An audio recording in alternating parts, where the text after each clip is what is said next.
Because I hadn't fully engaged my six senses, I had been caught off guard, but Heisey had detected the threat. I tackled Huzi to the ground, rolling for cover. Huzi, and Heisey all dove, but Su Xiang, distracted by the dog, failed to hit the dirt in time and took the brunt of the blast.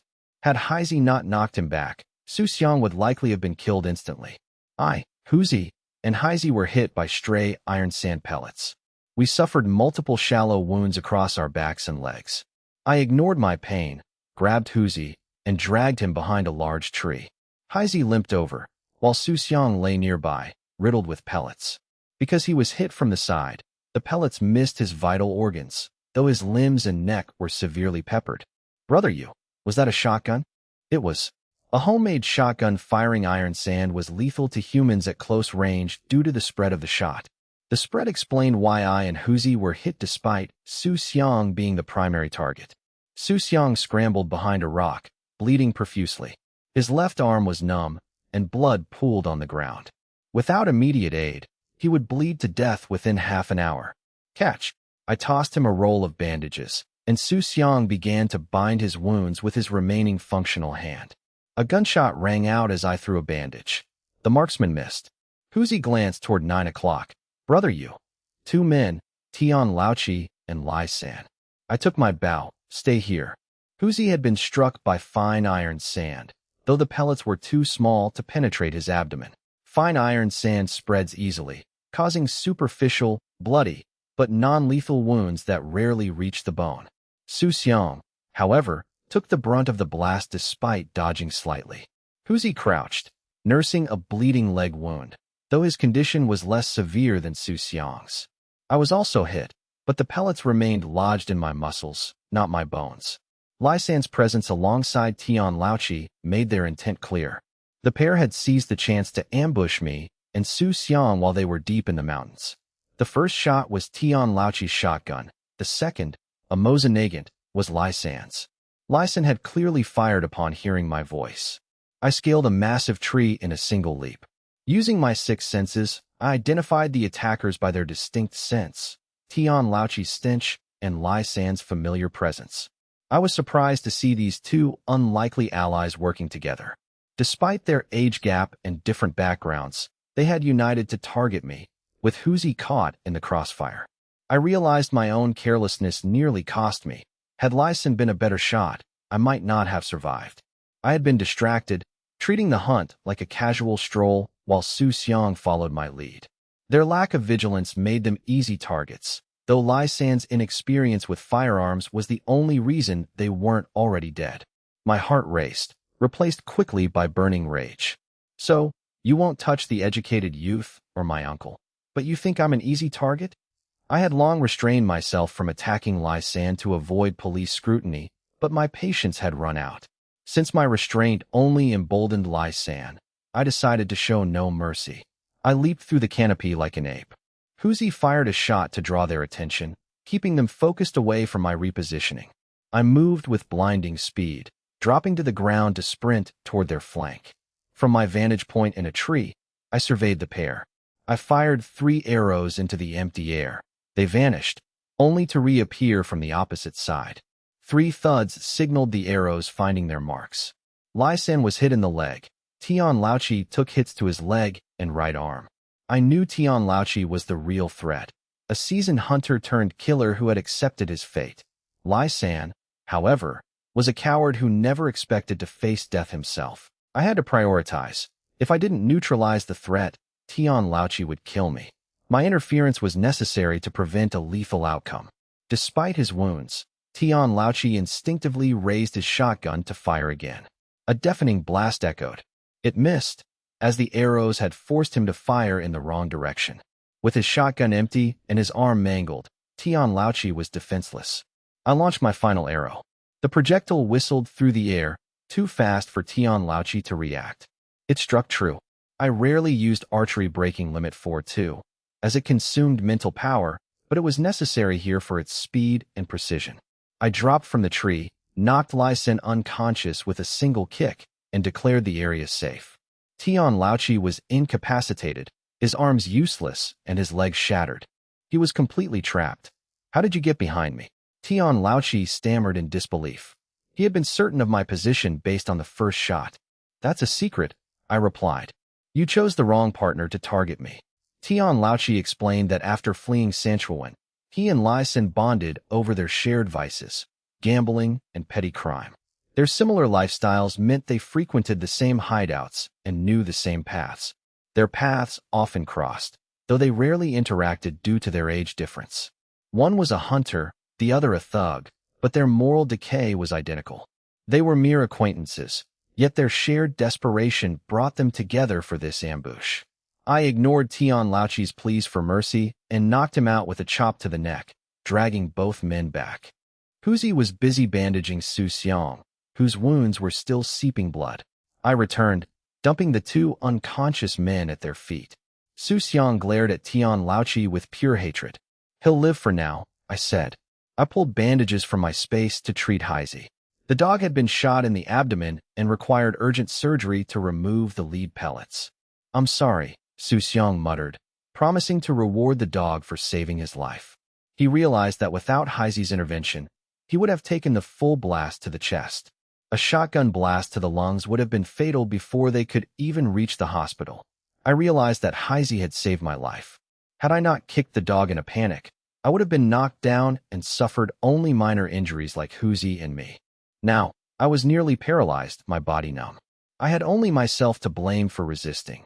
Had I stayed down, I might have been the one beating Tian Laoqi instead of lying there immobile.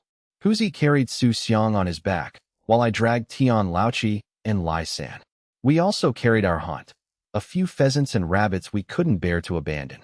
For Huzi, this load was routine. The two were accustomed to the mountain trails. We soon reached Sanshuiwan, where village women were working by the well. Sanshuiwan and Mauser shared a single, hard-to-dig well located just outside the village. The women were gathered under the trees by the well, chatting. Goodness, did you run into a beast? They exclaimed. Seeing the bloodied Tian Laoqi and Lai San, the women erupted in a flurry of questions. I felt overwhelmed by the chaotic chatter. I dumped the men on the ground and told Huzi to take them to the village party secretary to arrange transport for Su Xiang to the hospital. I handed Huzi 50 yuan to cover the costs. My recent generosity had earned me local respect, though I didn't care for the opinions of the ungrateful, provided they didn't cause trouble. Su Xiang was one such person. He saw my actions as calculated rather than selfless, valuing his own survival over gratitude. I knew Su Xiang believed my intervention was primarily for self-preservation. It was a cold, cynical perspective, but typical of those who viewed human relationships through a transactional lens. Such people were dangerous because they could manipulate public opinion with their skewed logic. Su Xiang could easily twist my kindness into a selfish plot. All right, I'm heading out, Huzi said. Without my money, Su Xiang would likely die, as the village collective was broke. I waved Huzi off, then turned to face the curious crowd. I gave a brief explanation to satisfy their gossip and finally escape. As I smoked, activity stirred in the village. The village party secretary arrived, ordering Liobua to take the injured to the hospital via ox cart. Liobua and two other young men prepared to depart. After Huzi explained the situation, the secretary handed the money to Li, and they left. The secretary then arrived at the village entrance with Qin Xiangyang and the militia. I knew you'd bring trouble, you brat, the secretary grumbled. I retorted that I was the victim of an attempted murder. The secretary blamed me for being too flashy, prompting a playful kick to my backside. I didn't argue, stepping aside as the secretary approached the captives. Qin, check if they're alive. Notify the police station and Mauser, the secretary ordered. Qin Xiangyang checked their breathing. They were alive, their wounds stabilized by the arrows still embedded in them. They're alive, secretary, Qin confirmed. Good. Send word to the authorities immediately, the secretary replied. Since they were alive, the charge would be attempted murder, not homicide. A cyclist headed to the police station, while another messenger walked toward Mauser. A crowd gathered as Sanshuiwan, the Mauser village party secretary, arrived with his own militia. Su Daqiang sat calmly, smoking his dry tobacco, backed by Qin Xiangyang and the militia. Guoyang, check them, Sanshuiwan ordered. Ma Guoyang, the burly militia captain, stepped forward. They're alive, he reported. Their survival was obvious from their breathing. Who did this, Su Daqiang? Ma Sanyuan demanded. Tensions between the two villages remained high, and Ma Sanyuan was acting strictly for his collective. Your people tried to bushwhack us, and we defended ourselves. Don't act like the victim, Su Daqiang snapped. Are you trying to start a war? They argued, with Ma Sanyuan refusing to accept the self-defense claim until Lai Sen woke up. I ignored the pointless bickering. Two public security officers arrived on bicycles, silencing the crowd. After a brief inquiry, they ordered Ma Sanyuan to transport the injured to the hospital. They would confront Su Xiang there for the truth. The officers confiscated the weapons, and the group departed for the hospital. Su Daqiang insisted on going to ensure Ma Sanyuan didn't lie. Huzi and I followed shortly after. I left Haizi with Li Yukai to have the lead shot removed. Huzi and I then headed to the hospital to treat our own lead shot wounds. We lay on the beds, shirtless, as the doctor extracted the pellets. Huzi winced in pain as the doctor worked.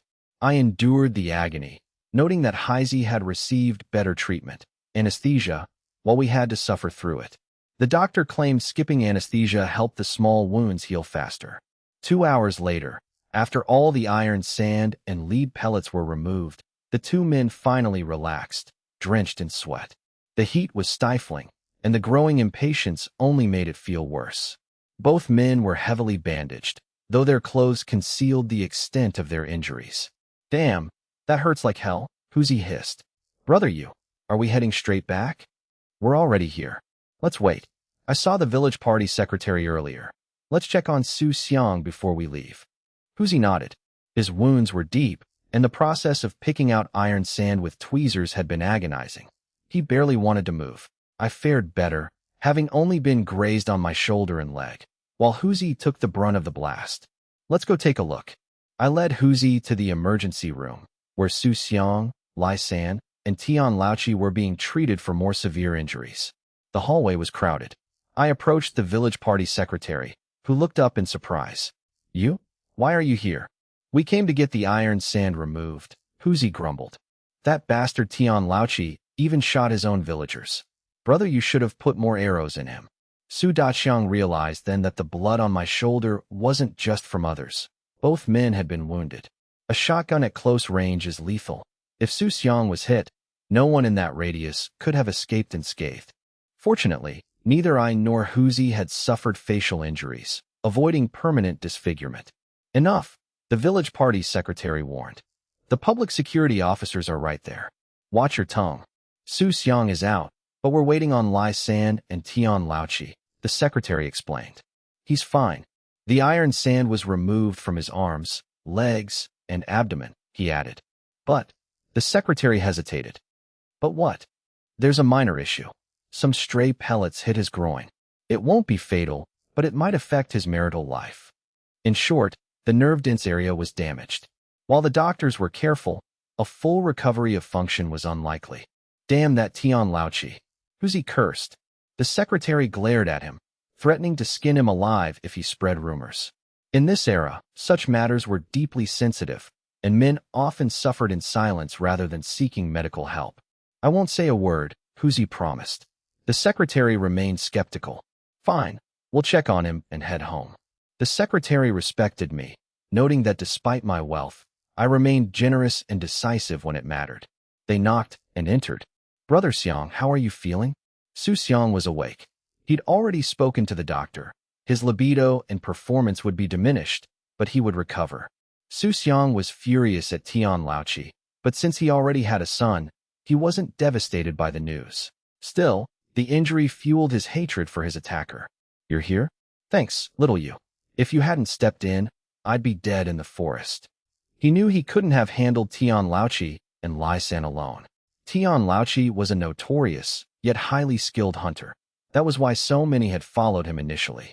Even without injuries, Su Xiang doubted he could have survived a confrontation with him. Hunting was a battle of wits, and Tian Laoqi was a veteran. Su Xiang had been outmatched from the start. He hadn't seen how I managed the counter-kill, but he was deeply grateful. We're all from the same village, don't mention it, I said. Su Xiang insisted on repaying the medical costs. Su Xiang had been unconscious when Huzi carried him out. his survival a testament to his sheer willpower. Forget the money. Just focus on healing, I insisted. We're heading home now. After exchanging pleasantries and checking in with the secretary, they left the hospital. I can't believe they saved Tian Laochi and Lai San, Huzi muttered. Why didn't they just die? I rolled my eyes, ignoring Huzi's reckless comment. Back in the village, the atmosphere was buzzing. News of Tian Laochi's capture had spread. Little you, did you catch Tian Laochi? The villagers crowded around. It was just luck, I deflected. He tried to kill Brother Xiang. I spotted Huang Sui in the crowd, breathless from running from the fields, clearly worried. I walked over and took her hand, leading her toward home. The villagers chuckled, and though Huang Sui tried to pull away, she couldn't match my strength. Let them laugh, I said. They reached home, while Huzi, teased by the others, headed off to his own house. Once inside, Huang Sui looked at me. You're hurt. I couldn't hide it. Seeing her eyes well up, I wiped away her tears. It's nothing, just some stray iron sand from the shotgun. They were aiming for Su Xiang, not me. I'm fine, see? I spun around and jumped to prove I was only superficially scratched. Really, don't worry. Huang Sui hugged me, feeling my heartbeat and calming down. She knew better than to tell me to stop hunting. Her own father was a hunter. In their world, the poor had to struggle to survive. I'm fine. I caught some wild chicken and rabbit. Let's do them for lunch. Huang Sui laughed, relieved, and headed to the kitchen. I watched her go, smiling at my young, spirited wife. After lunch, Huzi arrived. Why aren't you resting? I asked. I remembered Huzi's pain at the hospital and was surprised to see him up. My mother won't let me go into the mountains, Huzi said. She wants me to recover in 3 days. The fine iron sand would scab over quickly, and while it still stung, he could move around fine. Then why are you here? Huzi rolled his eyes. Brother you, did you forget? I'm getting married in a few days. We waited until after the autumn harvest. The wedding is set for early June, after the autumn harvest, which is a sensible choice. During the harvest, villagers are too busy to help with private matters like weddings. Huzi's family is wisely scheduling the wedding to avoid conflicting with the collective harvest. Almost forgot, you're getting married. Need tactical advice. I teased. Cut it out. I'm just heading to the county town for supplies. I realized Huzi needed help. I was the only one with free time while others finished drying grain. The fields only need occasional turning, and planting corn can wait. I agreed to accompany him. Just then, someone pounded on the door. Brother you, are you okay? It was Ziaduzi, drenched in sweat and panting. Ziaduzi, why are you here? I heard Tian Laochi hurt you, so I came to check. I reassured him and invited him in. I was touched by the boy's genuine concern. Brother Huzi, you're here too? Ignoring their chatter, I went to the kitchen and returned with a wolf. It was a wolf I had kept in my space. Unlike common wolves, this one weighed over 50 pounds, with over 40 pounds of meat after cleaning. Take this home for your siblings to eat, I insisted. Ziaduzi refused, but I insisted his sister needed the nourishment. I have plenty more. Don't be stubborn, just take it. I shoved the heavy carcass into the boy's arms. I waved him off, and Ziaduzi left, looking back gratefully. The boy was thrilled to have food for his family. Stop staring and go get the cart, I urged. Huzi hurried off to borrow a donkey cart. When the cart arrived, Ziaduzi was already sitting on it. Why aren't you in the fields? I'm helping you watch the cart so you don't have to worry about it. It was a valid point. Even in town, carts weren't safe unattended. Leaving it alone was risky. Having someone watch it provided peace of mind. Does your family know you're here? His mother was in the hospital, and they were taking turns caring for her. Missing work meant losing points in food. With his sister hospitalized and his father crippled, every point mattered. My dad told me to help you, Ziaduzi explained. His father, though crippled, was wise enough to know how to build connections. Good. Huzi, you owe him. Make sure to give them plenty of leftovers from the wedding feast. Zeluo refers to the leftover banquet food shared with helpers. It's customary to share with those who helped with the wedding logistics. Casual guests just eat, but the inner circle handles the labor. The neighborhood men and women handle the heavy lifting and kitchen prep. Don't worry, I'll save you plenty, Huzi promised. In summer, leftovers spoil quickly, so sharing is practical. Let's go. I lounged in the cart, while Huzi drove and Ziaduzi sat nearby. They headed to the county town. I relaxed, listening to Huzi tease Ziaduzi about marriage. Stop corrupting the kid, or his dad will come after you, I warned. Huzi was being inappropriate for a minor's ears. Huzi acted like an expert despite having no experience himself. He didn't actually know what he was talking about. People back then were quite naive about such matters. Just drive, I ordered. Huzi laughed and sped up the donkey. They arrived at the market and left Ziaduzi to guard the cart. They bought thermos bottles, pillowcases, and red decorations. They also picked up bedding, snacks, sugar, tea, and cigarettes. White Rabbit creamy candy required coupons, so they bought a limited amount. They bought incense, paper, and red flowers for the couple. These were silk flowers for their chests. They bought furniture and vanity items. Huzi didn't mind the cost. Following my example, they then went to the grain bureau for flour, cornmeal, chicken, fish, and meat. Most villagers wouldn't serve chicken or fish, but Huzi was wealthy. He had no qualms about being extravagant. Loaded with goods, they returned to find Ziaduzi in a standoff with 5 thugs. One of the men held a broken piece of porcelain. Your kid broke our snuff bottle. Do you know how much this is worth? I looked at the shards. It was a cheap, pretentious item. It was clearly a setup. They were being scammed. Brother, I didn't hit them. They bumped into us, Ziaduzi cried. They wanted compensation, and when I said I had no money, they tried to seize our goods. I realized they were dealing with local thugs. Damn, shaking us down? Do they have a death wish? Huzi pulled a rifle from the cart and chambered a round. Since the Lai Tu Sen incident, they carried guns to town. I didn't have one on me, but I had 2 in my space. I had a Mauser Nagant and a pistol, though they weren't needed for these small-time thugs. The thugs looked uneasy at the sight of the rifle, but being in the county town, they remained arrogant. What? Trying to scare me? You dare shoot? The thug challenged, pointing at his own forehead. He was certain the young man wouldn't actually fire. Huzi, forget it. Just chase them off, I urged. Stay out of it, brother. These bastards are just bullying us because we're outsiders. The thug, insulted by being threatened with a gun in front of his crew, lost his composure. You're still acting tough? A stick and a broken gun? Go ahead, shoot if you have the guts. I realized the situation was spiraling. Huzi, a hothead, couldn't handle the provocation. Bang! The shot rang out, tearing half of the thug's ear off in a spray of blood. The group screamed and retreated, and the street cleared instantly. Clutching his ear, the thug snarled, You've got guts. Dare to leave your name. He had been bluffing, never expecting the kid to actually fire. It was a near miss, but the thug hadn't expected the shooter to be so reckless. He realized he'd picked the wrong target. Want revenge? You don't know what death looks like? Want me to teach you? Huzi chambered another round. The thug backed down, muttering, Fine, you're tough. The thugs fled. Ziaduzi, get on the cart, let's go. They weren't in a crowded shopping area, so Huzi felt safer firing. They were near the grain bureau. They whipped the donkey and fled. Soon, security department members rushed out of the grain bureau, alerted by the gunshot.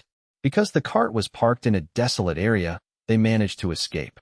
They ducked into an alley, losing their pursuers, and eventually found their way back. Watch yourself next time. Don't be so impulsive. Why fear them? Huzi was great. Those bastards deserved it. I sighed. Ziaduzi was turning into a tough kid. Having survived by himself, I had the grit to match. I smacked the back of Ziaduzi's head. Great. Murder carries a death sentence. Huzi is getting married soon. This is the worst time for trouble. Huzi rolled his eyes. I know. I was just angry and wanted to scare them. You trust my marksmanship, right? I doubted that. I suspected Huzi had aimed for the head and missed. They walked alongside the cart to lighten the load. Ziaduzi asked Huzi to teach him to shoot, but was dismissed as a child. Ziaduzi pouted, but they laughed and snacked on seeds and candy all the way back to Sanshuiwan. Huzi shared his wedding snacks with them. They only took a fair share. Back in the village, they helped move the goods into Huzi's house with the help of Su Xiaobin and Huzi's sister. I declined Huzi's dinner invitation, citing the upcoming wedding, and headed home. Ziaduzi and Su Xiaobin decided to go fishing in the creek. The 2 boys headed straight for the water. Huzi didn't worry. The water was shallow, and the boys knew how to swim.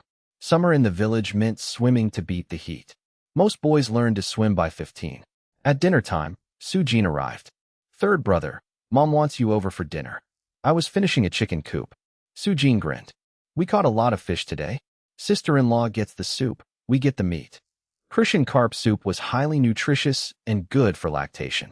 Lu Yuji was clearly prioritizing her pregnant daughter-in-law, leaving the rest to eat the overcooked fish. Still, fish was a rare treat. Understood. Since Su's father quit his job, Su Jin had become lazy with his chores. The family didn't mind, as he would return to school after the harvest. Slacking off was a common village skill anyway. Su Jin invited us to eat, so don't worry about cooking, I told Huang Sui. I wanted to spare my hard-working wife from more chores. She took care of everything for me, including my laundry. I saw Su Jin earlier. They were covered in mud but brought back 2 buckets of loaches and carp, she said. It's fine. Let's go early and help out so they don't think we're just there to eat. Huang Sui laughed. That applies to you, not me. They entered the old courtyard with Haizi. Su Jin brought out a clay pot of spicy clams. Huang Sui followed with Christian carp soup, and Lu Yuji brought a pot of mixed fish stew. The stew was a chaotic mix of loach, Christian, silver, and grass carp. None were large, most were half a jin. I asked, how many did you catch for just 3 people? Excluding the clams and loach, we caught dozens of jin of fish. Each of us gets over 4 jin, plenty for soup. Su Jin boasted proudly, while I smirked at the boy's excitement over his first contribution. Don't make a habit of hanging around the river, I warned. Su Jin wanted to retort, but stayed silent to avoid a kick. Eat up, you men. Lu Yuji glared at me and Su's father, who sat idle at the table like lords, waiting to be served. Su Jin was just like them. Lu Yuji was resigned to the fact that the men in the house refused to help in the kitchen. With Sheng Guer working in the county, only I, Su Jin, and Su's father were home. I'll go fetch your sister-in-law. Li Xiuqin had been helping in the kitchen, though Lu Yuji had tried to stop her. They ate together. Afterward, I went home while Huang Sui stayed to help clean up. 3 days later, the village gathered at Huzi's home for his wedding. I sat in the back, observing the village elders and prominent figures in the front. The village party secretary ordered, Su Yu, Huzi, Xiangzi, and Dongzi, go to Sanshuiwan Village to fetch the bride. They grabbed their bicycles and set off, while the elders continued coordinating. Su Sheng and Su Daong were also there helping. Those not fetching the bride stayed behind to manage the logistics of the banquet. Huzi led the group, with me, Xiangzi, and Dongzi following closely on their bikes. Sanshuiwan Village was ready. I and Huzi handled the candy, while Su Dongqing accompanied Huzi inside. Per tradition, they were served dumplings, followed by egg soup. I and Huzi finished eating, but Huzi still hadn't emerged. Huzi had only eaten a little, as was customary. The delay grew suspicious, making them anxious. I signaled a girl serving food to ask what was happening. She acted strangely, saying, It's fine, he's probably still eating. I and Xiangzi sensed trouble. I'll go check. Su Dongqing, being Huzi's cousin, was the most impatient. He went to the next room. Soon, shouting erupted. I and Xiangzi rushed to the bride's room. Huzi was blocked outside, with Su Dongqing arguing with those inside. I asked, what's going on? Did you give them a red envelope? It was local custom for the bride's younger siblings to block the door, demanding money from the groom. Some places used riddles, but here, money was the standard. It was meant to test the groom's resolve and ensure he wouldn't mistreat the bride later. I gave them one, but I'm out of envelopes, Huzi said. Then just hand them cash, I replied. Grooms usually brought extra cash for this exact reason. I've already handed over 50 yuan, Huzi whispered. 50? That's insane. I was speechless. This wasn't a test, it was extortion. A standard bridal gift was only 15 to 25 yuan, a month's wages.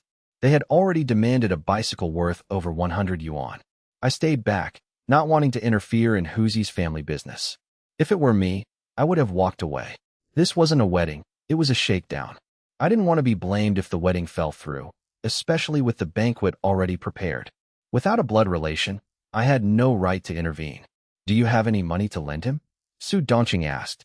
The Wang family members stood by, watching and laughing, offering no help. They were clearly enjoying the spectacle. I told Su Dongqing, 50 is enough. If he pays 500 to get her, the whole village will call him a fool. Tell the bride's family to open the door. This is extortion. Su Dongqing realized I was right. If they paid 500, Huzi would be a laughingstock forever. Paying 500 would be a permanent stain on his reputation. Walking away would be a temporary embarrassment, but paying would be a lifelong joke. Fine, I'll talk to Huzi. No need, let's just go. Huzi wasn't a fool. He realized he was being taken advantage of and decided to leave. If they tried to keep his gifts, he was prepared to fight for them. Su Dongqing went to the main room to talk to the elders. He returned looking grim. What happened? The father-in-law says he'll open the door only if the bride controls the finances after marriage. I was stunned. Demanding financial control before even entering the house was unheard of. It would force Huzi to split from his parents, causing a massive scandal. In the village, families only split if they were too large to house everyone. It was a desperate measure, not a condition for marriage. Huzi's family situation is different. With only 2 brothers and 2 sisters sharing a room, there's no immediate need to split the household. Demanding a split now is as unreasonable as demanding a groom be an orphan with a house and car. Huzi was furious. Once a woman marries into the Su family, she belongs to them. Why was his father-in-law meddling in their domestic affairs? Huzi pushed past Su Dongqing and pounded on the bridal door. Wang Xiaoli, I know you can hear me. Is this a setup to humiliate me? I'm leaving now. Are you coming or not? Receiving no response, Huzi's heart sank. We're getting a divorce, he declared. They had already registered their marriage, but Huzi felt he had reached his limit with his wife's lack of support.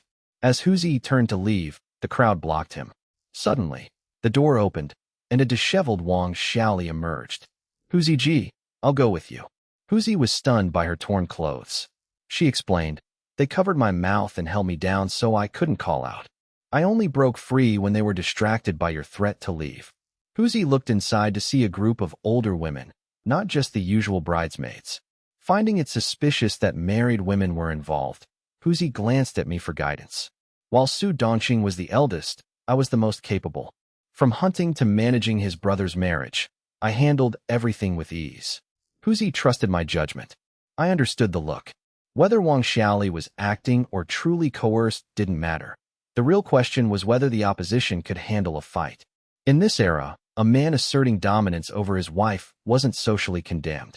If Huzi stood his ground, he could keep his marriage intact. While violence isn't ideal, social norms at the time were complex, and etiquette often didn't apply to the common folk. One couldn't expect refined manners from those who hadn't been taught them. I nodded, signaling Huzi to take her and leave. They couldn't risk returning empty-handed and shaming Huzi's parents. As they turned to leave, the main room door opened. Wait, you haven't met our demands yet. It was absurd to demand more after the marriage was already legally registered. Still, if Huzi didn't stand up for himself, no one else could save him. I watched coldly. I knew the father-in-law had no moral standing. If they made a scene, the village leadership would eventually intervene to save face.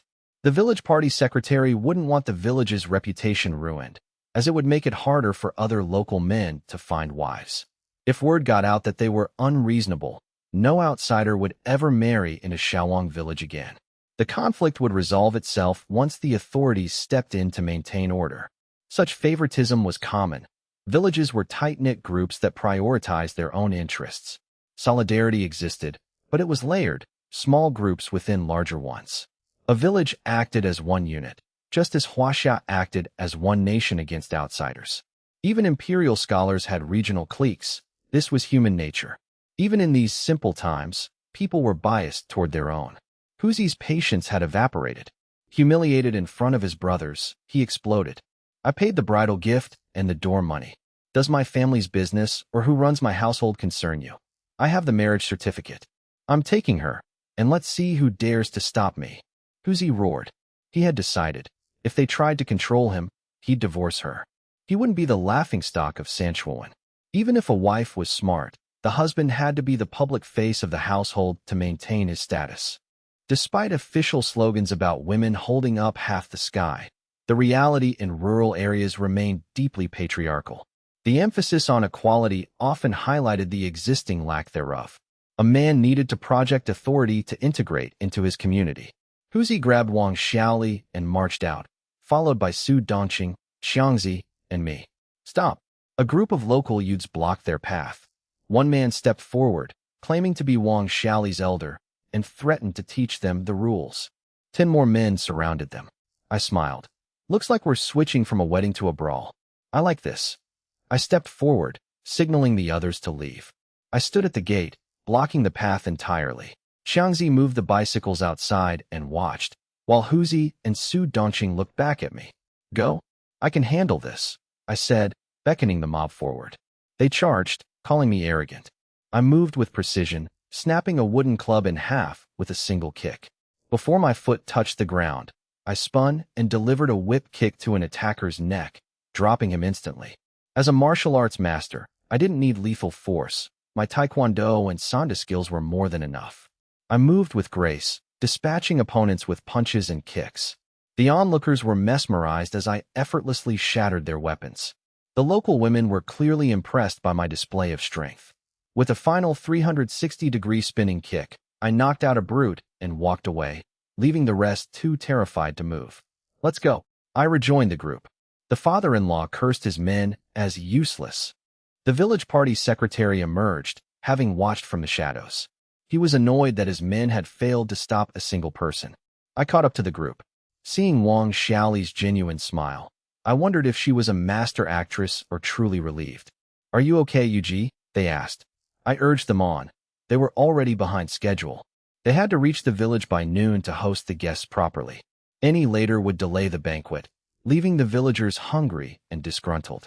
In rural areas, many guests skip breakfast on the day of a wedding feast just to ensure they eat their fill. Right? I am right, let's go. Su Dongqing, the eldest, urged them on to ensure the proceedings went smoothly. He agreed with me that they should head back immediately since I had returned safely.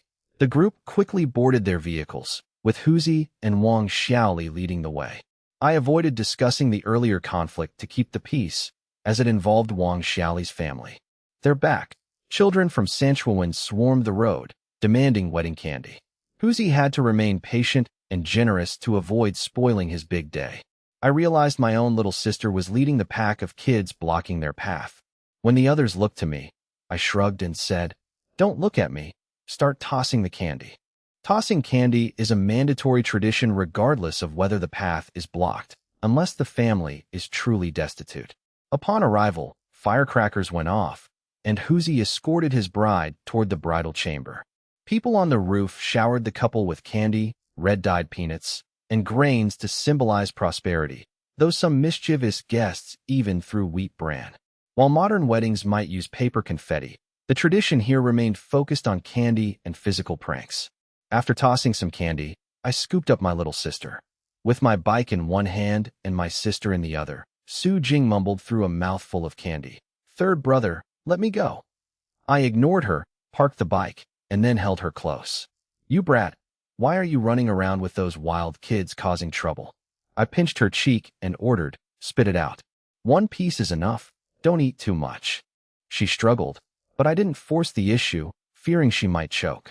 "Stay home and go to the feast with your sister-in-law later. Stop running wild." In the village, usually only the women attend the feast. Since I had moved out, Huang Sui would represent our household. Families are allowed to bring one child under 12. Older children are usually excluded to avoid seating issues. The age limit is purely practical, as older children require their own seats, which are hard to accommodate. After dropping off my sister, I returned to Huzi's house to help with the remaining chores. The day's events weighed heavily on Huzi. He wasn't just happy. He was relieved to have brought Wang Xiaoli home without further shaming his parents. He knew he had to navigate this day to protect his family's reputation. As the eldest son, he felt the pressure of social expectations in the village. Meanwhile, in Sanshuiwan Village, the village party secretary intervened to stop the trouble, though future tensions seemed inevitable. Huzi focused on getting through the wedding day without further embarrassment. Huzi's house was covered by a large tent to protect against weather. This was standard custom, using thick tarps and electric lighting to ensure the celebration continued regardless of conditions. Wealthier families might hire troops to perform, though this was rare. I hadn't gone to such lengths for my own wedding. Under the tent, Huzi and Wang Xiaoli stood before an altar, bowing in gratitude as the accountant recorded the gifts. Huzi's parents received the couple's bows and tea, then presented them with red envelopes. With the ceremony concluded, The bride retired to the bridal chamber while Huzi toasted the guests. The feast then began. I and the neighbors handled the serving, a social obligation we couldn't avoid. Rural life relies on reciprocity. If you don't help others, they won't help you. The tradition of wedding hazing originated from a ritual where the couple would visit ancestral graves in the evening with offerings. They would carry a large tray of offerings to the gravesite.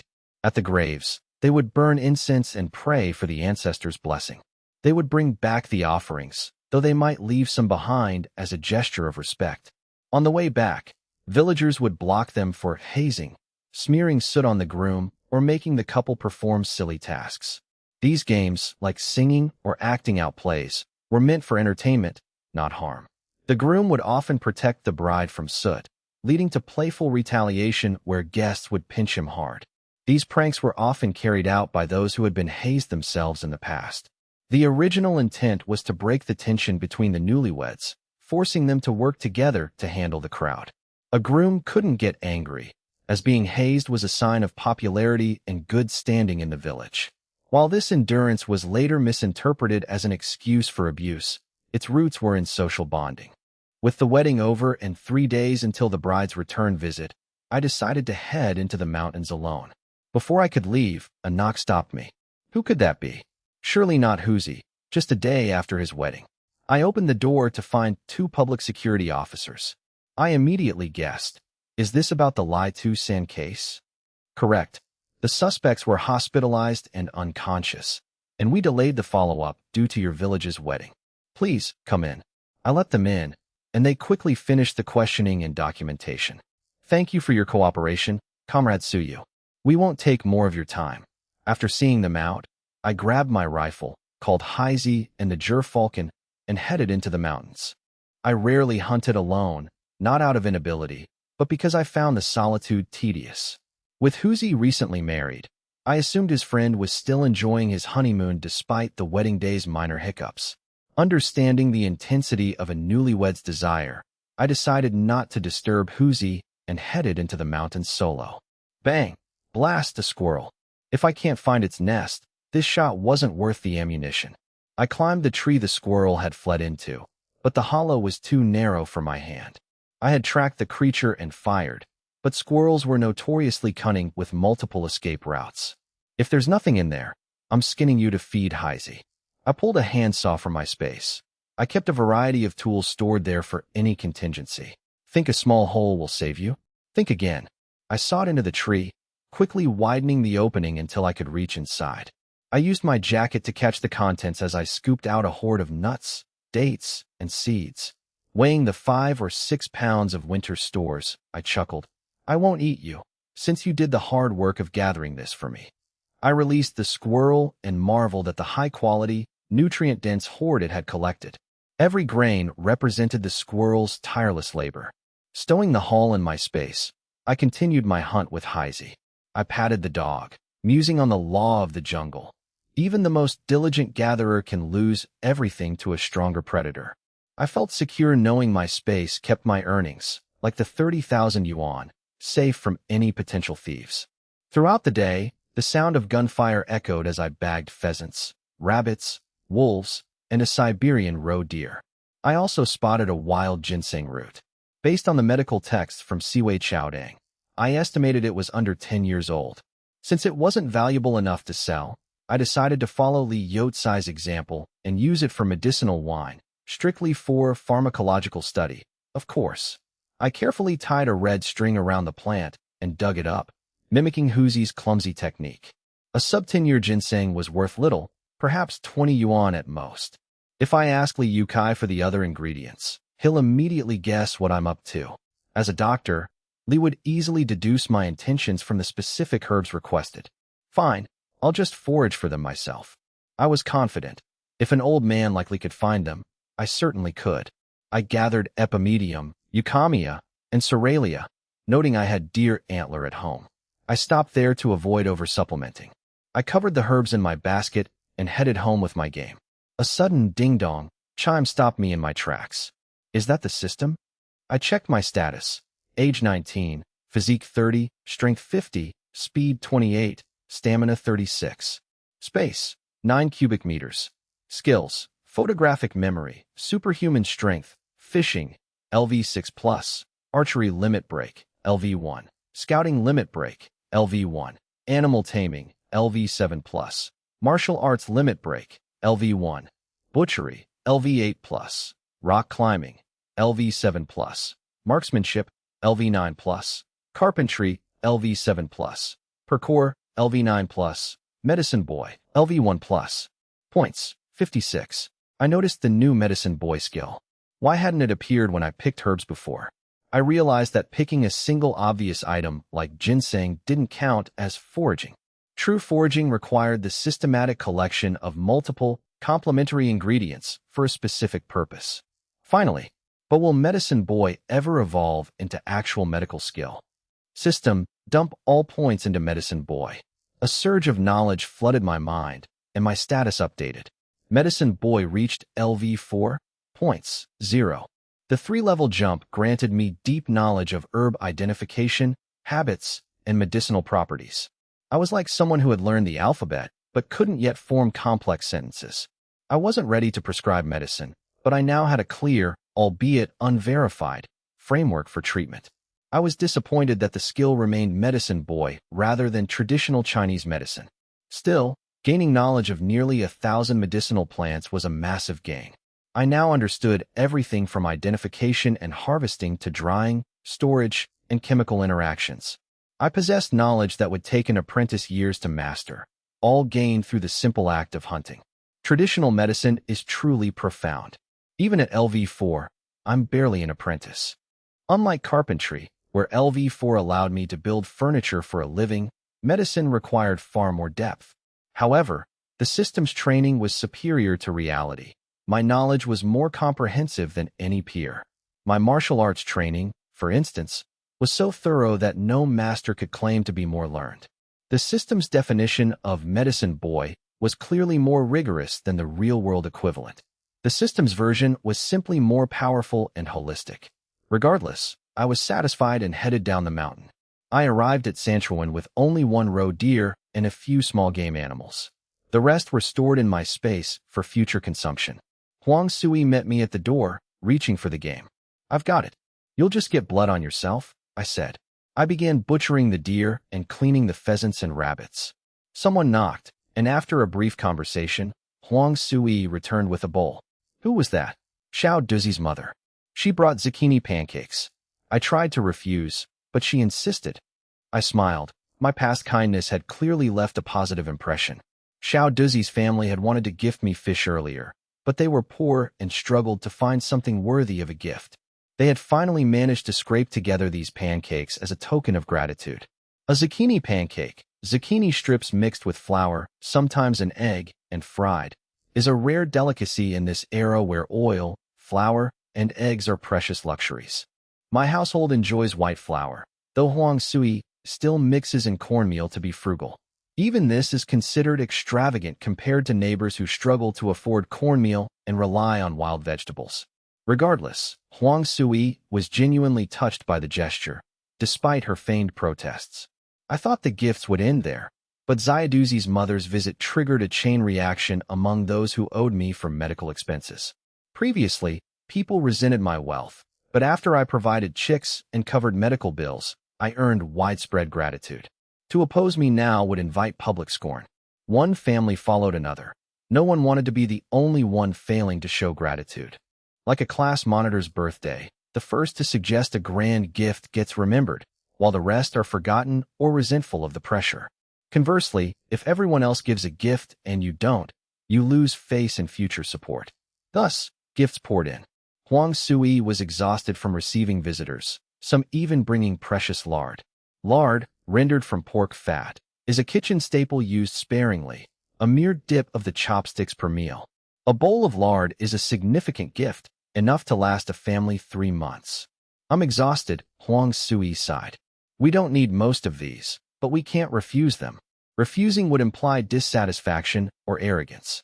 She accepted everything, filling the room with a chaotic pile of hard-earned gifts from the villagers. "Keep them," I said. "I'll butcher the Siberian roe deer, and you can distribute portions as return gifts." An adult Siberian roe deer typically weighs 15 to 30 kilograms. This one was exceptionally large, weighing 25 kilograms. After butchering, I cut it into 20 portions of about 0.75 kilograms each, using up most of the meat, but it was a necessary social obligation. I couldn't accept their gifts without reciprocating, though I avoided being seen during the exchanges. Huang Sui returned the bowls filled with meat, a generous portion for a family to enjoy. There was no need to overdo it. The goal was simply to settle the social debt.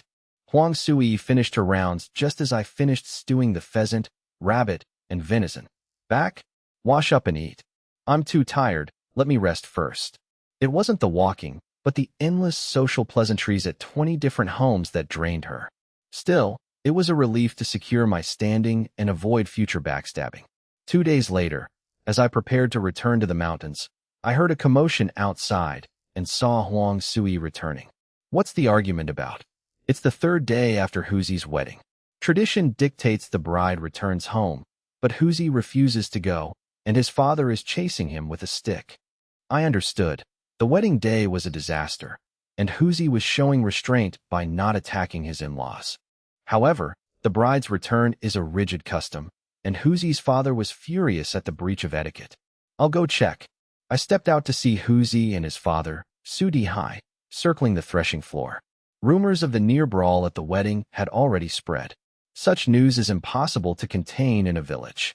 Secrets travel through don't tell anyone chains until they reach the wider community. Once it reaches the third party, it's public knowledge. Keeping secrets is nearly impossible, especially since many in Sanshuiwan Village witnessed the chaos. Uncle Dihai, what's going on? Huzi is a grown man now. I intervened, taking the stick from the panting Su Dihai. Suyu, this kid is hopeless. He refuses to go to his in-laws. It's tradition. How can he just refuse? If he doesn't go, he's giving them an excuse to look down on us. He insisted on marrying her, and now he's acting like this. It's infuriating. I found the old-school logic exhausting, but couldn't openly contradict the elder. Uncle, Huzi is just blunt. The wedding day was tense, and he's worried about making it worse. Why don't you go with him? He'd be happy to go then. Huzi looked at me with desperate hope. Having his father there would provide a shield. If his father wanted to preach about etiquette, he could face the in-laws himself. It's easy to talk about endurance when you aren't the one facing the hostility. Me? Accompanying them on a bride's return visit? It was an absurd idea. A father-in-law doesn't join a bride's return visit. It's a special case. Everyone in Sanshuiwan Village saw what happened. If Huzi goes alone, it looks weak. If you go, it shows you're taking responsibility for the incident. You have to lead. Su Dihai hesitated. It sounded strange, but my logic held water. I was pushing the father to face the consequences of the wedding day's conflict. If the in-laws wanted to control Huzi, let them try it while his father was present. That actually makes sense. Su Dihai was swayed and glared at Huzi. Come home. I'll go with you to Sanshuiwan Village to apologize to your father-in-law. Su Dihai hadn't truly grasped the hostility Huzi faced, having only heard a vague account. Brother you. Thanks, Huzi whispered. I patted his shoulder. Keep quiet, watch, and let your father handle it. It would be a miracle if the two old men didn't end up fighting. Don't worry, I'll stay out of it. Huzi ran home, and I smiled, hoping the father would finally experience the reality of the situation firsthand. Su Dihai had to accept his stubborn son Huzi's behavior. Accompanying a daughter-in-law on her first visit home was unprecedented, but if it meant forcing Huzi to apologize, it was a necessary show of sincerity. I agreed with the logic. Huzi, Wang Xiaoli, and Su Dihai set off for Sanshuiwan Village. I watched them leave and shook my head. I knew Huzi's day wouldn't be peaceful. Regardless, it was no longer my concern. Huzi had been too soft-hearted when the other party made unreasonable demands, and he had only himself to blame. I returned home, intending to study medical texts to see if I could unlock new skills. By afternoon, Huzi arrived in a rush. I asked, "Weren't you supposed to be at your in-laws?" "Don't ask. My dad nearly fought Wang Xiaoli's father, so we left before eating." "And your wife?" "She didn't stay. She was supposed to stay, but after the conflict, she chose to leave with me." Her father was furious. Huzi felt smug, believing his initial choice to marry her was right, and that she wasn't like her father. I remained silent. She was a smart woman, but her lack of emotional attachment and cold rationality seemed unnatural. Her choice to leave with Huzi was pragmatic. Divorce would only hurt her. The Wang family had already profited from the high bridal gift and bicycle. The dowry and bike were meant for her brother's future wedding. Essentially, she had been sold. While the Wang family hadn't been overtly abusive, they treated her as a commodity. If she divorced, she'd just be sold again by her family. By sticking with Huzi, she secured her status and access to his family's resources. Staying loyal to her father would only leave her as a second-hand woman, destined to be sold again. Even a fool would know which path to take. Yet, her lack of hesitation regarding her parents was chillingly rational. Most people couldn't turn their backs on their parents so easily, regardless of past grievances. Huzi's wife was devoid of such emotional baggage. To her, if a parent were dying, she'd likely stop treatment to save money. A rational, if heartless, decision. I cut him off. Enough. Why are you here? My wife wants fish. Let's go fishing. I was stunned. Why ask me? She's your wife, not mine.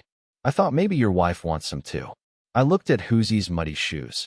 You couldn't catch any yourself, could you? No, that's not it. I didn't expose him. Where did you try? The pond at the east end of the village. Huzi realized he'd slipped up. I just smiled. Huzi admitted, fine. Su Xiaobin told me there were fish, but it was just loaches. A waste of time. I shook my head. The shallow water there couldn't support large fish. Did your wife really ask for fish? Huzi explained she wanted the sweet and sour fish from the wedding leftovers, but it was already gone. She stood by me today. I can't let her down. I asked, it's your third day of marriage. Shouldn't she be helping your mother in the kitchen? Huzi nodded. So, is it possible she knew the fish was gone and sent you on this errand? Huzi shook his head. Impossible. She's not that calculating. I patted his shoulder, pitying his naivety. Let's go. I need to catch some for my wife too. Huzi chased after me. Whether Wang Xiaoli was calculating didn't matter to me, but I hoped Huzi's devotion would be rewarded. Huzi grabbed the fishing net. The net is wet. Next time, just ask directly. I chided. Huzi muttered. Why bring it up again? I ignored him. Where are we going? Not the East River. Are you dense? Xiaobin and the others already cleared it out. That brat lied to me. I'll get him later. I suggested the downstream area, despite the danger. The downstream area was deep in the forest, where wolves occasionally roamed, though they rarely entered the village. Wolves in the forest outskirts were usually lone, injured, or abandoned. I caught a soft-shelled turtle there before. There's plenty of fish. But it's dangerous. My grandfather said there's a giant water python there that eats people. I suspected it was just a story to keep children away from the water. It was a white lie to prevent drowning or animal attacks. That story is 80 years old. If it were real, the python would be dead or toothless by now. Huzi chuckled at the idea of a toothless python. Still, a deep, mysterious pool was unsettling.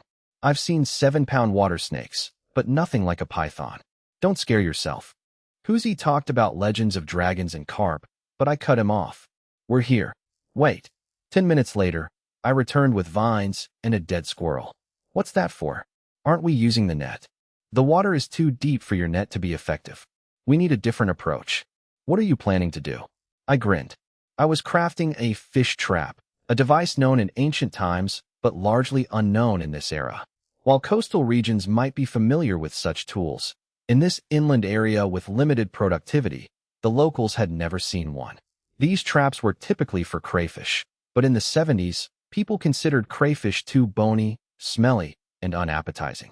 It would take many years for crayfish to become a delicacy and for these traps to gain popularity. Of course, the trap was equally effective for turtles, soft-shelled turtles, and regular fish. I fashioned a frame from vines, wrapped it in Huzi's cast net, and pulled out my dagger to cut holes. Hey, what are you doing? You're going to ruin a perfectly good net. Stop being stingy. You have to spend to earn. Don't you want to eat fish? Reluctantly, Huzi agreed. He hated seeing his net cut, but he trusted my judgment. Cutting the holes was just the beginning. The real technical challenge was creating a one-way entrance. I cut 3 large holes in the half-man-sized frame and used the scraps to fashion a funnel-like, one-way door. With my weaving skills, I sealed it perfectly. Give me the rope. I chopped up the Huigo Z squirrel for bait, placed it inside, and tossed the weighted trap into the pool. With a stone tied to the base, the trap sank quickly. I secured the long rope to a wooden stake on the bank. That's it? Huzi asked, bewildered. I told him to go home and return at dusk to check the catch. Huzi remained skeptical, doubting fish would be foolish enough to swim into a trap. I insisted I'd be proven right. Worried his wife wouldn't have fish for dinner, Huzi planned to catch fish elsewhere as a backup. He claimed he was just being cautious, but it was clear he didn't believe in the trap. New inventions always take time to gain trust. Stop bothering me. If you don't believe me, go catch your own. We'll see the results at dusk. I had designed the holes large enough for big fish. The trap was simple, but the fish had never seen such a thing before. They parted ways, and Huzi returned at dusk. You're late. Did you sneak off to the county town to buy fish? Huzi was the type who couldn't sit still when anxious. His guilty expression confirmed my suspicion immediately. You really went to the county? Huzi scratched his head, admitting he went just in case, but found nothing for sale. I shook my head. In this planned economy era, fish were distributed by the organization. They weren't sold freely. With the harvest just finished, no one had the leisure time to go fishing. While Sanshuiwan Village had finished its harvest, other communes were still busy, and with no irrigation, there was no time or place to catch fish. Catching a few fish wasn't worth the risk of private trade, which was banned. Only the village collective could supply off-plan goods to the supply and marketing cooperative, with profits going to the collective. You idiot, you've been eating dumplings for nothing all these years. Your wife has you completely wrapped around her finger. Forget it, let's go check the nets. Bring extra buckets and take Su Xiaobin and Su Jin with you. Though confused, Huzi obediently grabbed buckets and fetched Su Xiaobin, while I went next door to bring Su Jin, who also carried 2 buckets. Brother, how many fish did you catch? Why do you need us? Su Jin always complained when asked to work, but he didn't dare push his luck with me, fearing a swift kick. You'll see when we get there. Stop asking. It's not like you won't get to eat any. Look at Xiaobin, he doesn't complain. Why are you so difficult? Can't your brother order you around anymore? I glared, and Su Jin quickly shrank back. Of course not. Third brother, I'll do whatever you say, no questions asked. Despite his internal resentment, he kept his attitude in check, knowing even his eldest brother wouldn't stop me from beating him. Humph, see that you do. I led the way, followed by Huzi, Su Jin, and Su Xiaobin. Behind them, Su Jin made mocking gestures at my back, hitting nothing but air. Su Xiaobin stifled a laugh, and Su Jin signaled him to be quiet, terrified that his third brother might catch him acting out. What were you doing at home? Why don't you come play? And why are you so obedient just because your brother called? Why are we the ones doing the manual labor? When we caught fish, they just ate. They never helped us. Being a brother isn't everything. You need to stand up for yourself and resist being summoned like a servant. You're only 3 years younger than your brother. Why are you so afraid to stand up to him? Su Jin asked. Su Xiaobin gave him a strange look and delivered a crushing retort. If you dare speak any louder, I promise I'll resist him too. Su Jin fell silent instantly. If he spoke louder, his brother would hear him. That was out of the question. What are you two whispering about? We're here, hurry up. Coming. Xiaobin was just telling me something. I replied. Su Jin scurried over with a sycophantic grin. Su Xiaobin, stunned by his shamelessness, followed behind. You two whispering back there. You aren't bad-mouthing me, are you? Su Jin's expression remained calm, though he panicked internally. No way. Xiaobin was just asking about summer homework. Really, truer than pearls. Right, Xiaobin? Seeing Su Jin's frantic winks, Su Xiaobin nodded in agreement. I knew my younger brother Su Jin was hyperactive and prone to complaining, but he'd defend me fiercely against outsiders. Raised by Mother Su, our bond was strong. Having endured hunger and hardship together, we shared the deep, inseparable connection typical of brothers raised by a single mother. Enough? Come help pull, I said, untying the stake and handing the rope to Huzi, Su Jin, and Xiaobin. They all pulled together. I could have done it alone, but doing it as a group was part of the fun. Whoa, it's heavy. Did we snag some weeds? The rope isn't long enough to hit the bottom, so no weeds. Stop talking and pull. I applied force, and the others felt the tension ease as we hauled the rope in rhythmically. The 10-meter rope, originally for a casting net, had been repurposed for the fish trap. It hung perfectly just above the pool's floor. With a collective heave, the fish trap finally broke the surface. I used a makeshift fish trap frame wrapped in netting. To prevent the frame from collapsing under pressure, I carefully guided my team to pull it up slowly. I grabbed the top of the trap and hauled it up. It was 1/5 full. Damn, there's a big one. A massive black carp, at least 20 pounds, was crammed inside, barely able to straighten its body. The pool, fed by the yellow river and mountain streams, held a diverse mix of fish that had managed to grow surprisingly large. Huzi rushed over to help, and together we carried the heavy trap ashore. The wet trap was heavy, and the rattan frame was fragile. 2 people carrying it ensured the weight was distributed evenly to prevent damage. That's at least 50 pounds, right? Besides the big fish, the trap was packed with crayfish. Stop talking and get them out. We emptied the catch, which included fish, shrimp, loaches, and even small soft-shelled turtles. We sorted the catch, returned the fry to the pool, reset the trap with a longer rope, and headed back to the village with 4 buckets. At my home, we transferred the fish into a large wash basin filled with fresh water. Do you want to pick your share, or should I divide it? Huzi hesitated. He knew he wouldn't have caught anything without my help. Huzi scratched his head and smiled. Carp is best for sweet and sour fish. I'll take the biggest carp, and you can divide the rest, brother you. He just wanted that one big carp. Most fish in the area were grass carp, as carp fry were typically stocked by humans. Huzi was lucky. There was indeed a 3-pound carp, the largest of its kind. I was just teasing him. I knew Huzi was a straightforward man who didn't care much about petty gains. Fine, but since carp are rare, you can have them all, but don't expect much of the other fish. Huzi waved his hand, telling me to divide the rest as he pleased. I put the 20-pound black carp into a bucket and handed it to Su Jean. Take this home for Mom to stew. I'll bring your sister-in-law over tonight.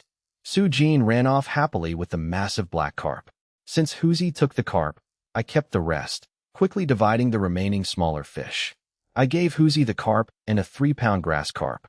Take this silver carp too. That's about 15 pounds for you, right? I'm keeping the crayfish.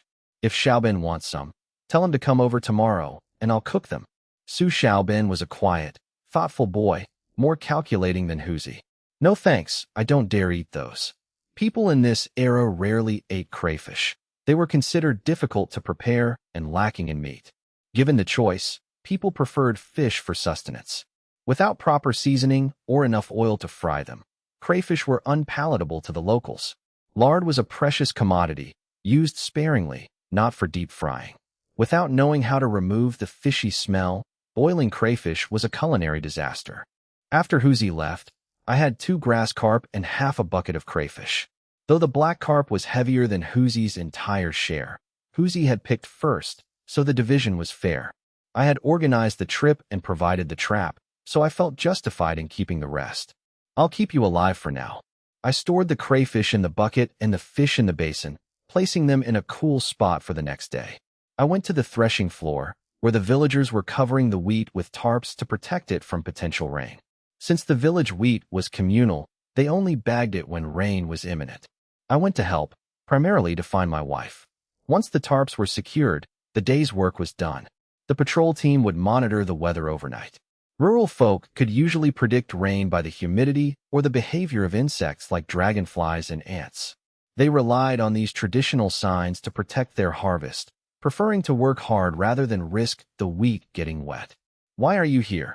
Huang Sui asked. I missed you, can I come? Huang Sui rolled her eyes, looking charming.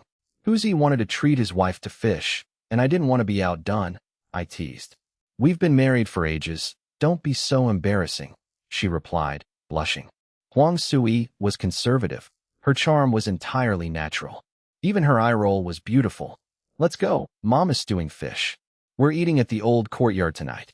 They visited often, and I never formally paid for food, as my brother wouldn't accept it. Su Sheng felt indebted to me for his job and marriage, so he wouldn't bring up living expenses. Furthermore, I frequently gave my mother cash whenever I had extra. I also often brought game meat, so no one minded them eating there.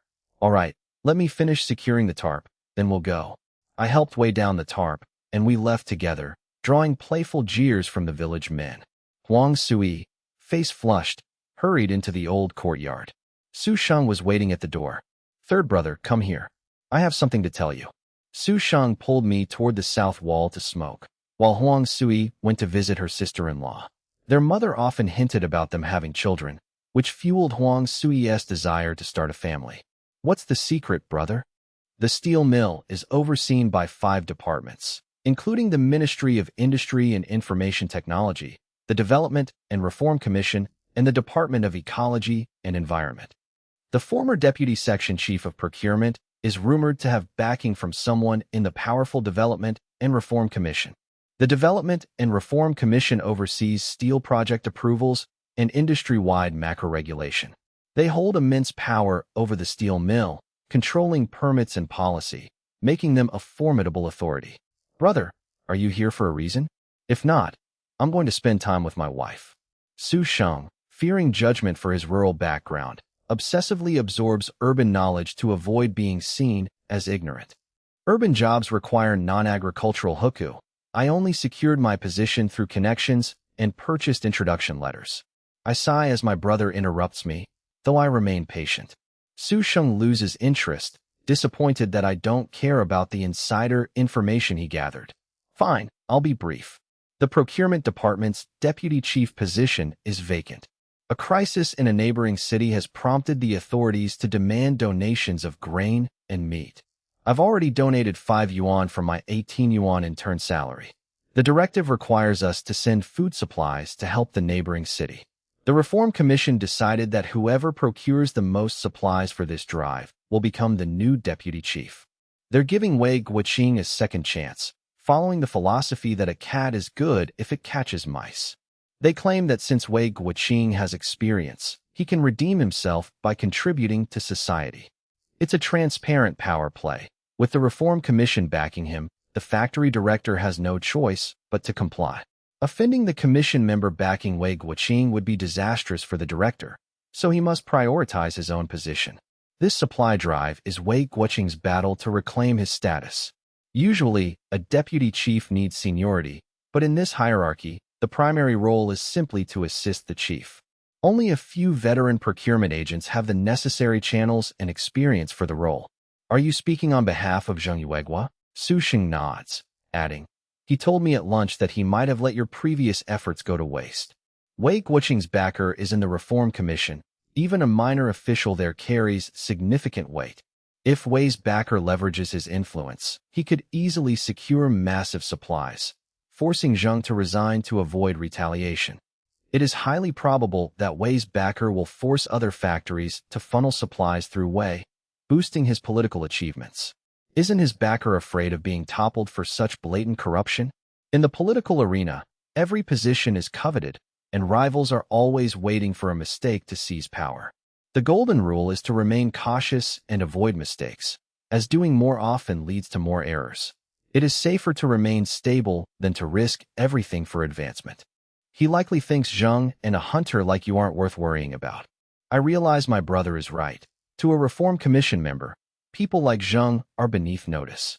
"Brother, tell Zheng not to resign yet. Wait for my word." I enter the house as the women finish preparing dinner. I had Su Jin buy tofu for the fish stew. It's slow-cooked and fragrant. Lu Yuji serves the best portions to her daughters-in-law and Su Jing, ignoring the men. The men complain about the unfairness, but Lu Yuji tells them to serve themselves. I help myself first. The fish is too large for a plate, so everyone eats directly from the pot. "Su Yu, your third uncle asked how much you earned hunting with Daong. Why won't you say?" I realize my third uncle is finally asking about the money, which I've kept hidden to prevent it from being siphoned off by family. I have around 1,700 yuan, but I cannot reveal this to the third uncle yet. It wasn't much. He probably didn't want to admit he wasted his time. I deflect the question, unwilling to discuss my earnings. After the meal, I leave with my wife, skipping the cleanup. Usually, Huang Sui stays behind, but I pull her away immediately. Why the rush? Mother will be annoyed if I don't help clean up. Don't worry, she favors the eldest daughter-in-law now anyway. Li Xiuqin is pregnant and forbidden from doing chores, so she remains idle. While rural women often work through pregnancy, Chung Ran's situation is treated with more caution. I tell my wife about my brother's news, emphasizing the seriousness of the situation. Zheng Yuegua is using my brother to signal that he needs my help. Are you going to help him? I have to. Wei Guoqing knows I helped Zheng last time, and he'll target my brother once he's in power. Even if the workshop director is fair, a deputy chief can easily pressure lower-level supervisors to make life miserable for my brother. My brother has a short temper. If he's pushed too far, he'll snap and cause a disaster. Su Sheng is like a wolf. He can endure, but he cannot be forced to act like a submissive dog. You cannot force a wolf to adopt the temperament of a dog. If Su Sheng fights back, Huang Shan and Huang Hai will inevitably join in. A brawl in the factory would lead to prison time, and they wouldn't be able to escape the consequences. How do you plan to help him? Helping Zheng retain his position is the only way to keep the target off Su Sheng's back. If Wei takes over, the secret of how Zheng sold job quotas will be exposed, though Wei wouldn't dare reveal it. Selling quotas is a common practice used to care for the families of various leaders. It's a system where departments provide jobs to the relatives of influential officials to ensure their loyalty and support. These families are usually wealthy enough to provide education, yet they still use these quotas to secure positions. High school graduates are guaranteed employment, making job quotas redundant. Consequently, many sell these spots for cash. Wei Guoqing wouldn't dare expose this practice.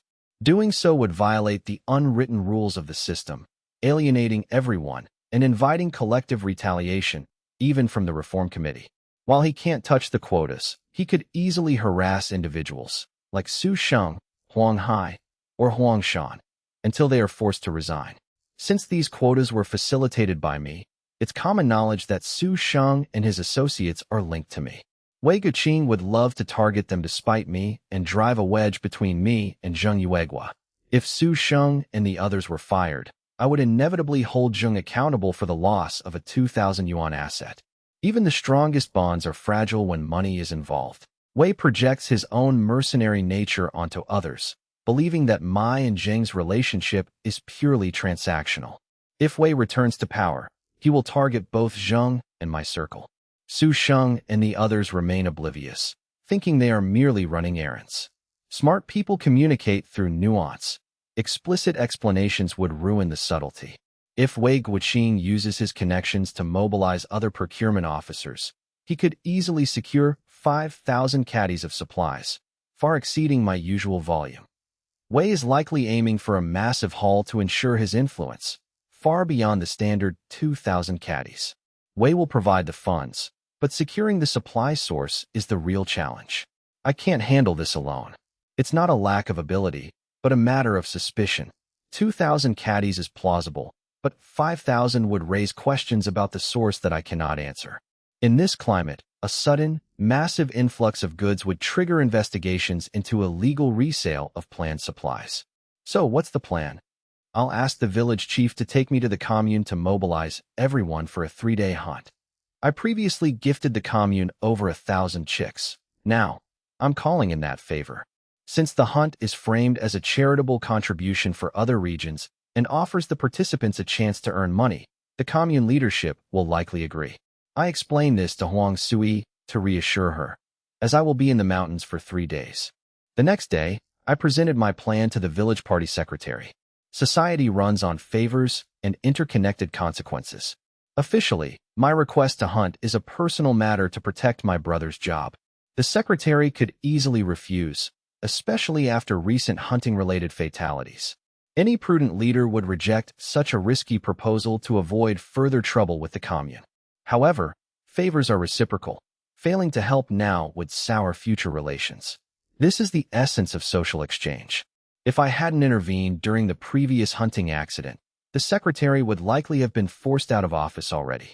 My past help was a lifeline. I could have easily stood by and watched the secretary fail. I even provided 50 yuan for Su Xiang's medical bills without asking for collateral, a display of true character. Because of my wealth and integrity, even the secretary and commune leaders treat me with respect.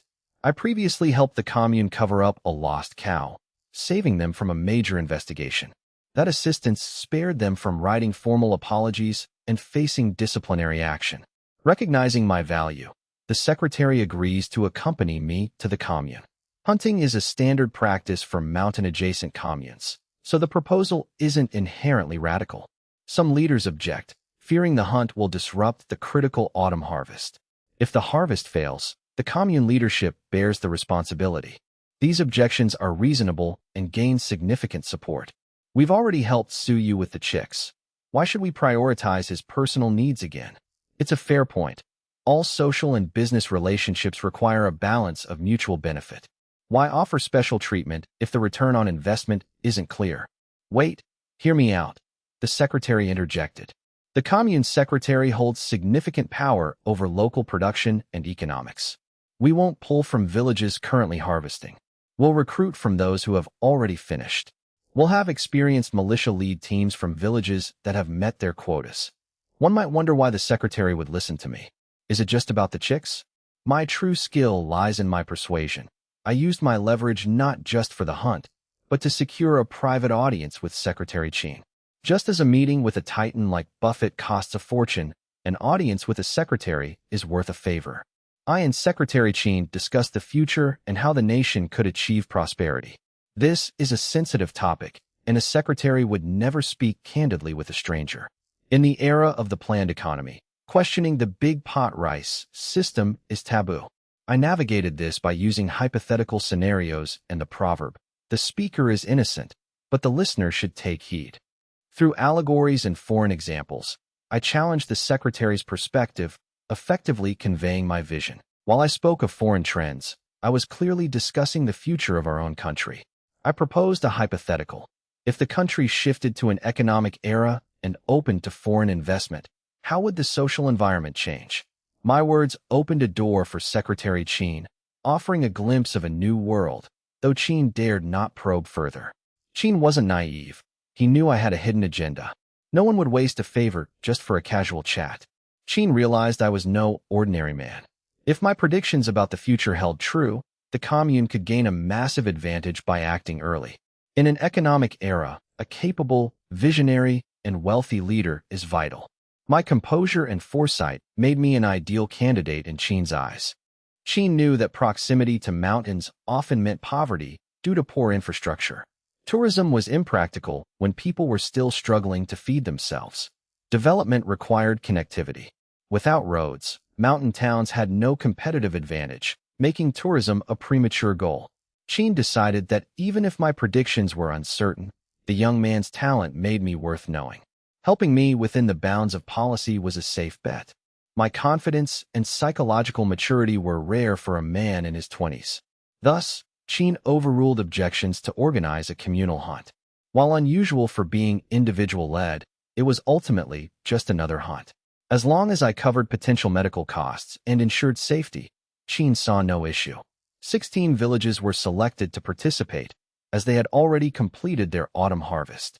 With the commune organizing the hunt under the banner of mutual aid for other cities, I provided the financial backing, making the operation legitimate and low risk. Qin understood that to get things done, one must balance risk. He wouldn't gamble the commune's future on mere speculation. As the top official, he couldn't act on whims, but my offer to underwrite the risks changed the equation. With me covering the liabilities, Qin felt comfortable proceeding with the hunt. The mobilization gathered 1,500 people, roughly 80 from each of the 16 villages. They kept numbers manageable to ensure enough manpower remained for emergency tasks, like protecting crops from rain. Sanshuiwan contributed only 20 people, as the villagers were still shaken by past events. They only participated because it was a commune-sanctioned event led by Captain Qin and me. Half of the Sanshuiwan contingent were militia, leaving only 10 regular villagers. Conversely, Mauser sent 100 people, eager for the rare opportunity to sell their catch through the commune without being exploited by lowballing purchasing agents. Fresh game sold at a premium, unlike the dried, devalued meat usually left over after waiting for agents. "Brother, are you going to the village hunt?" Huzi asked. Huzi didn't realize I had orchestrated the entire event, having spent significant effort convincing Secretary Qin. I had privately promised to cover all medical expenses and offer future favors, keeping my high-profile involvement a secret. Sheen had already investigated me before helping me with my previous chicken buying venture. Discovering my siblings had secured urban jobs and factory spots, Sheen knew I had powerful connections. This explained why the chicken procurement went so smoothly. I was a man worth cultivating. I'm going, but not with you. Join Captain Sheen, I replied. Huzi, fearing he had offended me, looked crestfallen. It's not that. I'm heading into the deep mountains. It's too dangerous to bring you along. The village hunt is safer for you. Captain Sheen is a veteran. You'll be in good hands. I'll take you next time, I promised. Relieved, Huzi felt better, as he only enjoyed hunting when accompanied by me. But isn't the deep mountain too dangerous alone? Huzi asked. I dismissed his concerns, citing my own capabilities. I hinted that the hunt was linked to Wigwoking and his brother's careers, implying I wasn't acting alone. I have friends meeting me there. It's not convenient for you to come, I added. Huzi guessed it might be Chun Sheng, assuming I was working with military personnel. Such an operation would naturally require discretion, as involving the military in hunting was against regulations. Huzi left to join Captain Sheen, handing his bow and arrows to me. I preferred both a gun and a bow. I believed the bow could achieve what a gun could not. I insisted on carrying both to be prepared for any scenario. After telling Huang Sui, I set off into the mountains, determined to secure my family's future and ruin Wigwoking. I brought antidotes from the city hospital, just in case. While modern medicine might not be perfect against exotic toxins, it provided a necessary safety net. The deep mountains were less about snakes and more about large predators that thrived far from human settlements. Unlike the smaller packs found on the periphery, the deep mountains were home to massive wolf packs. Tigers and leopards also roamed these untamed lands. Equipped with my bow, 30 arrows, a gun, and my pack, I entered the forest. I moved quickly, aiming for volume and weight without drawing too much attention to rare, high-value trophies like tigers. I preferred to hunt wolves and wild boars. If I caught a tiger or leopard, I would sell it privately rather than surrender it to the steel mill. The cicadas buzzed incessantly. The heat was stifling, and even the occasional breeze felt like a blast from a furnace. Drenched in sweat, I stripped off my shirt, revealing my jeans and leg wraps as I pushed deeper into the wilderness. I didn't strip for comfort alone. The forest floor hides snakes, insects, and scorpions that target the legs, necessitating full protective gear.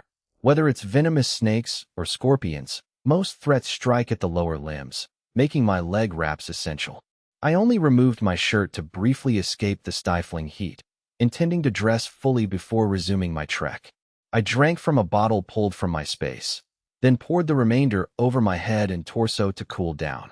Damn, it's too hot. This place is barely habitable.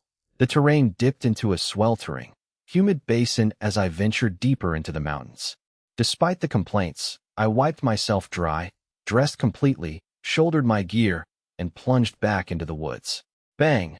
A leopard fell from the trees, leaving me stunned. I hadn't spotted the beast or activated my sixth senses.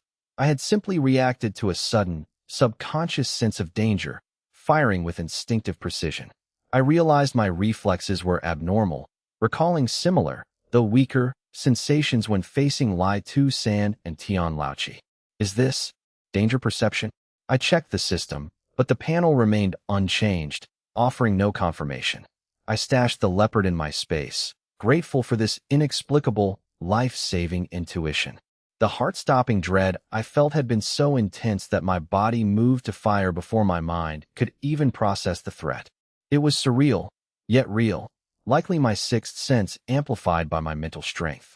I had a long way to go before unlocking a formal danger perception skill, which could potentially be upgraded or reach a breakthrough.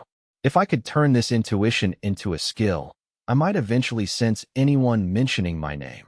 A truly legendary feat shaking off the thought. I secured my gear and pushed deeper into the forest. The hunt began. I favored my bow to avoid scaring off nearby prey with the loud report of a gun. In the deep mountains, a gunshot carries for miles, alerting every creature in the vicinity. Moving a mile after every shot in this humid, dangerous basin was inefficient. I preferred the most direct path to maximize my haul. By midday, I had secured a leopard and several smaller animals destined for the steel mill. I hadn't encountered any tigers or bears, but the leopard was a solid start. My space was already filling with pheasants, rabbits, blue sheep, Chinese water deer, and Siberian roe deer. Including a few wolf packs, I had already harvested over 1,000 pounds of game. Still, I pushed on, relying on my sixth senses and intuition to track predators and avoid the venomous threats lurking in the grass. In the heat, the stench of rotting carcasses usually lingers, though the forest's natural scents mask it from the average person. I, however, used my sixth senses intermittently to sniff out predators and track prey, balancing the sensory overload with the need for tactical awareness. I moved through the forest with incredible speed, leaping meters at a time. Even Bolt couldn't keep up. Perched in a large tree, I peered through the foliage. About 80 meters away, a massive herd of over 50 wild boars grazed. I hesitated, weighing how to maximize my haul without letting any escape. I wished for a giant net to trap them all in 30 seconds. I knew this was impossible. Even with my superhuman archery and breakthrough, I wasn't a god. My abilities were merely the peak of human potential, not supernatural magic. I jokingly wished for a paralytic toxin like sadness-dispelling breeze to finish them off effortlessly. It was a whimsical thought, considering such martial arts poisons didn't exist in reality. Dismissing the fantasy, I prepared to strike before the herd moved on. Whoosh! An arrow flew silently as my hands blurred, rapidly depleting my quiver. At 80 meters, my archery was precise, but I had to act fast. Once the first boar fell, the herd would scatter. Each adult boar weighed over 200 pounds, making every kill worth the effort.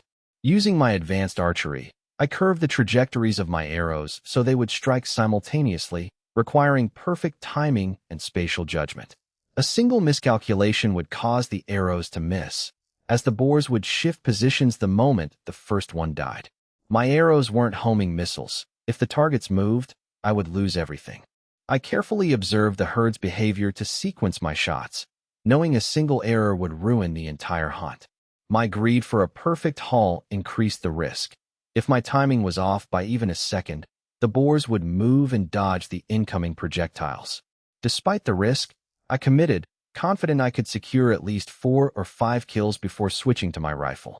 From my elevated position, I could track the boar's movement through the tall grass and use my gun to pick off those that fled.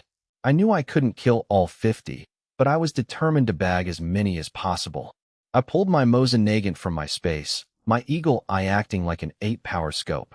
I was ready to use the rifle the moment my arrows finished their work. The arrows descended like rain.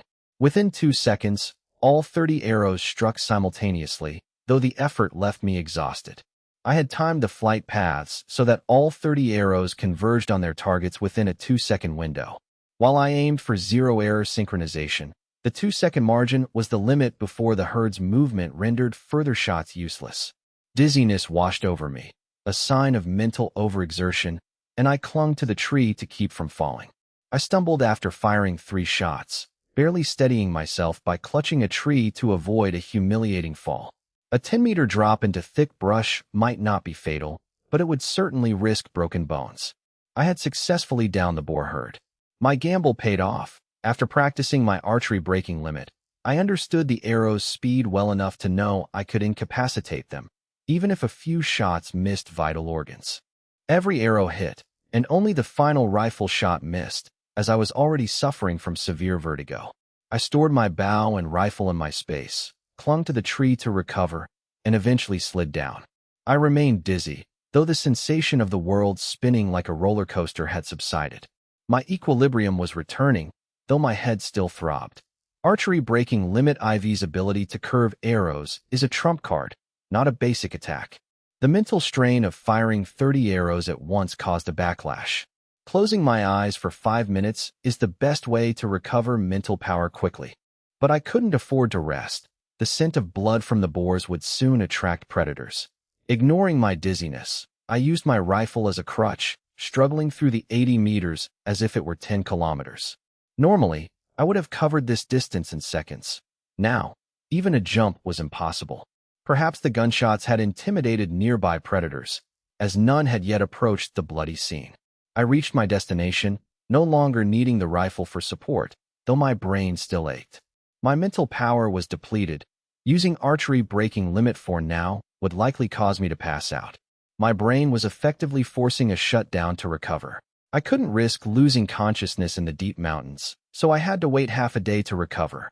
I quickly collected the boars, including the stragglers, and stored them in my space. I had bagged 32 boars, including a 600-pound Pao Lanzi. Targeting the largest ones, I estimated the haul at roughly 7,500 pounds. This massive harvest meant I could return home successfully. Huff, huff, huff. I lay panting on a massive tree branch. I had forced myself to store the prey and climb the tree before collapsing to rest. I was too weak to travel. If a beast attacked, I would have no defense. Still dizzy, I had climbed the tree blindly, relying on instinct. I knew resting on the ground was suicide, so I had pushed through the vertigo to find safety. My exhaustion was compounded by my decision to exert myself while mentally drained. Forcing myself to move and climb while suffering from mental fatigue was like trying to thread a needle while drunk. It only made the symptoms worse. I must rest, or it's too dangerous. I tied myself to a sturdy branch with a slipknot to prevent falling while unconscious. Finally, I closed my eyes, my breathing stabilizing. I didn't sleep, instead practicing mental stillness while keeping my six senses active to monitor for threats. Since six senses was an innate ability, it didn't consume mental power. After 3 hours, my head cleared, and the world stopped spinning. Phew, finally recovered. I untied myself and stood up, relieved to feel solid ground again. Though the dizziness was gone, I still felt lethargic, like someone recovering from a long illness. I was capable of self-defense again. With my strength, speed, and rifle, I remained the apex predator here. I had finished a 3-day task in a single day. I wasn't ready to go home yet. I didn't want to explain my success, and I wanted to explore further. Shirley Slope was 5 kilometers from Sanshuiwan, the limit for most village hunters. 5 kilometers in these mountains was far more grueling than elsewhere. I had spent most of the day traveling, with only half a day dedicated to hunting. The prey I gathered along the way was opportunistic, aided by my 6 senses. I decided to continue hunting, exploring the areas to my left and right. I couldn't justify returning after such a long trek without maximizing my time. Despite my speed, the terrain made travel slow, and I suspected I had ventured deeper than I realized. I resumed hunting until nightfall, returning to my original tree. I gathered hundreds of pounds of firewood and produced a shovel from my space. I dug a square pit, 1 meter deep. I ignited the wood, letting it burn until it carbonized into coals. I extinguished the flames with fresh grass to create thick smoke, then covered the pit with a woven lid and sealed it with dirt. After 20 minutes, the pit was filled with intense, residual heat. I placed thick skewers of meat across the pit's grooves. The carbonized wood provided a steady, constant heat source. I sealed the pit again, leaving a small hole for excess smoke, turning the pit into a natural oven. An hour later, I carefully cleared the dirt and pried open the lid, revealing golden, glistening meat. The meat had shrunk during the roasting process, and the wooden skewers were brittle, though they held up since the fire had died down to residual heat. I gathered large, unknown leaves to serve as a platter for the skewers. I fashioned simple tongs from sturdy, flexible branches, though I could have easily used forked sticks to retrieve the meat. Seasoned with salt, cumin, and chili powder, the meat was incredibly fragrant, a scent that stood out sharply in the forest. This bold display showed my confidence. I wasn't afraid of attracting predators. Having recovered my strength, I knew I could handle even a massive wolf pack if given enough time. With hundreds of bullets in my system space, I was certain I could force any pack to retreat after taking down a few. Confident and well-fed, I cheered myself on, refusing to settle for dry steamed buns when I could enjoy a feast. My true victory today wasn't just the hunt, but the massive breakthrough in my skill points. I checked my system panel. 19, Physique 30, Strength 50, Speed 28, Stamina 36, Space 9 cubic meters. Special skills: Photographic memory, Superhuman strength. Skills: Fishing LV6+, Archery limit break LV2+, Scouting limit break LV1+, Animal taming LV7+, Martial arts limit break LV1+, Butchery LV8+. rock climbing LV7+, marksmanship LV9+, carpentry LV7+, parkour LV9+, medicine boy LV4+. Skill points, 365. I had hunted nearly 1,000 pounds of game that afternoon, including a deer, a rare treat I decided to keep for myself rather than send to the steel mill. Most importantly, my skill points had crossed the 300 mark. My archery limit break LV2 was ready for further improvement. I faced a dilemma. My 3 limit break skills, archery, scouting, martial arts, previously rewarded me with space expansion or attribute boosts. However, upgrading archery to LV2 yielded no such rewards, suggesting a shift in progression. I sensed the emergence of mental power, even if it wasn't explicitly listed on the panel. I suspected that further investment in archery would unlock a mental power category, much like how other categories appeared after previous breakthroughs. Since archery LV2 already tapped into mental energy, LV3 would surely require a dedicated stat to function. Currently, all my skills were functional, though some required recovery time after use. It was logical to conclude that upgrading would necessitate a corresponding increase in mental capacity. I already valued mental power for its ability to enhance my archery and provide early warnings of danger. I weighed my options. Upgrading archery could solidify my mental power and potentially create a new stat category. Alternatively, I considered upgrading scouting or marksmanship. Marksmanship hadn't reached limit break yet, and I wondered if it could surpass my archery, which already defied physics by hitting targets at 100 meters. While standard archery effective range is 50 meters, I could hit 100 meters with precision. My ability to hit targets linearly at 100 meters defied scientific explanation, suggesting my limit break skills were inherently metaphysical. I could even pierce trees with my arrows. Clearly, there was something supernatural at play. If archery was this powerful, the potential of a marksmanship limit break, likely rewarding space expansion and stats, was tempting.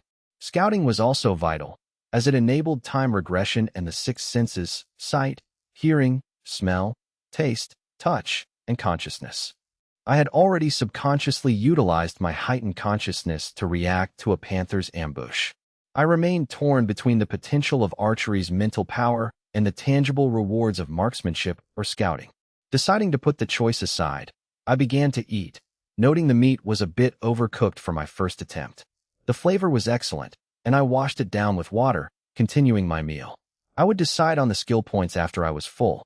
The rich aroma, however, soon drew unwanted attention from the forest. My ears twitched as I heard rustling in the grass. Activating my 6 senses, I caught the distinct, bloody scent of a predator. Damn it, can't even eat in peace, I muttered. I finished my meal, wiped the grease from my mouth with dirt, and stood up. Calmly, I stored my gear in my space and rose to face the intruder. A massive creature emerged from the brush, surprising me. It was a black panther, a rare sight that blended perfectly into the night. A mutation? Or a new species? I wondered. Since jaguars weren't native to this region, I assumed it was a genetic mutation. Just as white wolves were often ostracized, I figured this panther might be an outcast. If animals had language, such a unique creature would likely be treated as an omen and driven away. Finding a pure black panther here was highly unusual. The panther crouched, letting out a strange, almost comical sound instead of a terrifying roar. To me, the sound was ridiculous, though anyone else would be paralyzed with fear. At less than 10 meters away, a few 100-pound predator was a lethal threat to any hunter. However, my mental power allowed me to track the beast, and my recovery was nearly complete. I was confident I could detect any move the panther made within 10 meters. My curiosity about the rare black coat was the only reason I hadn't shot it yet. I drew my M1911 pistol, chambered a round, and tucked it into my waistband. As I finished, the panther lunged, seizing the moment I was distracted. Bang! It wasn't a gunshot. I had decided to play with my attacker. Having reached a breakthrough in my martial arts, I had lacked a real test. Past fights with Lai San, Tian Laochi, or during Huzi's wedding had only required basic skills, far below my true potential. A provincial champion in Huaxia is vastly different from one in a smaller nation. The scale of competition is simply incomparable. While outliers exist, statistically, The difference in talent pools is insurmountable. Some might doubt a provincial champion could handle 10 men with clubs, but they underestimate the sheer gap in skill and conditioning. Even if a specialist in boxing or taekwondo might struggle against an MMA seed, my versatility allows me to catch any opponent off guard. With comparable physical stats, my diverse skill set provides a massive advantage, especially since this wasn't a formal match where opponents would risk their lives. Thus, my confidence in handling 10 armed men was no joke. While specialists struggle to adapt to unrestricted combat, an MMA-trained fighter can quickly grasp specific disciplines, making them far more dangerous in a street fight. I had long craved a worthy opponent, as no one in my vicinity could challenge me. The sound was actually my kick connecting with the Black Panther, sending it flying. My pants were torn, but I remained unhurt thanks to the thick, denim-like trousers I wore to protect against mountain insects. Wearing double layers and possessing long legs, I had managed to strike first, narrowly avoiding the beast's claws. Even so, my leg bore a red mark where blood began to seep. The injury occurred when the panther's claws grazed my leg as it was kicked away from my throat and stomach. It was a superficial wound, merely tearing the outer layer of my clothing. Shaking my leg, I felt invigorated. Truly a mutant. The panther's strength rivaled that of a big worm, tiger, far exceeding the typical working panther that usually loses its prey to other predators. Unlike the legendary working panther that often surrenders its kill to hyenas or tigers, this one was different. Big worms usually tolerate leopards as laborers, rarely killing them because they are useful. Leopards are fast, but lack the stamina and strength to haul heavy prey up trees.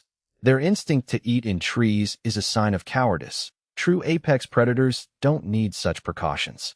A big worm eats openly on the ground, secure in its status as the king of the forest.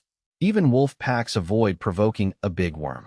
Yet, this panther was hypervigilant, always seeking the safety of a tree, displaying constant anxiety. I checked my wound. Though blood had soaked through, it was minor. What sharp claws this beast has.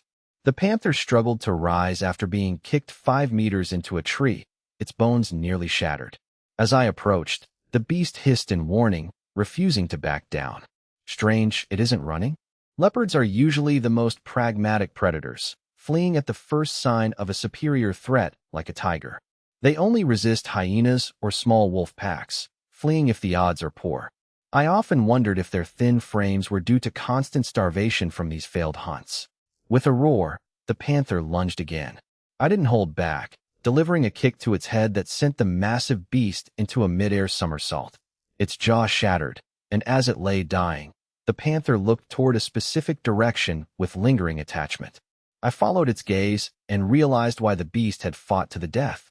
I saw the panther's belly. A nursing mother? Why didn't you say so? I would have shared my meat.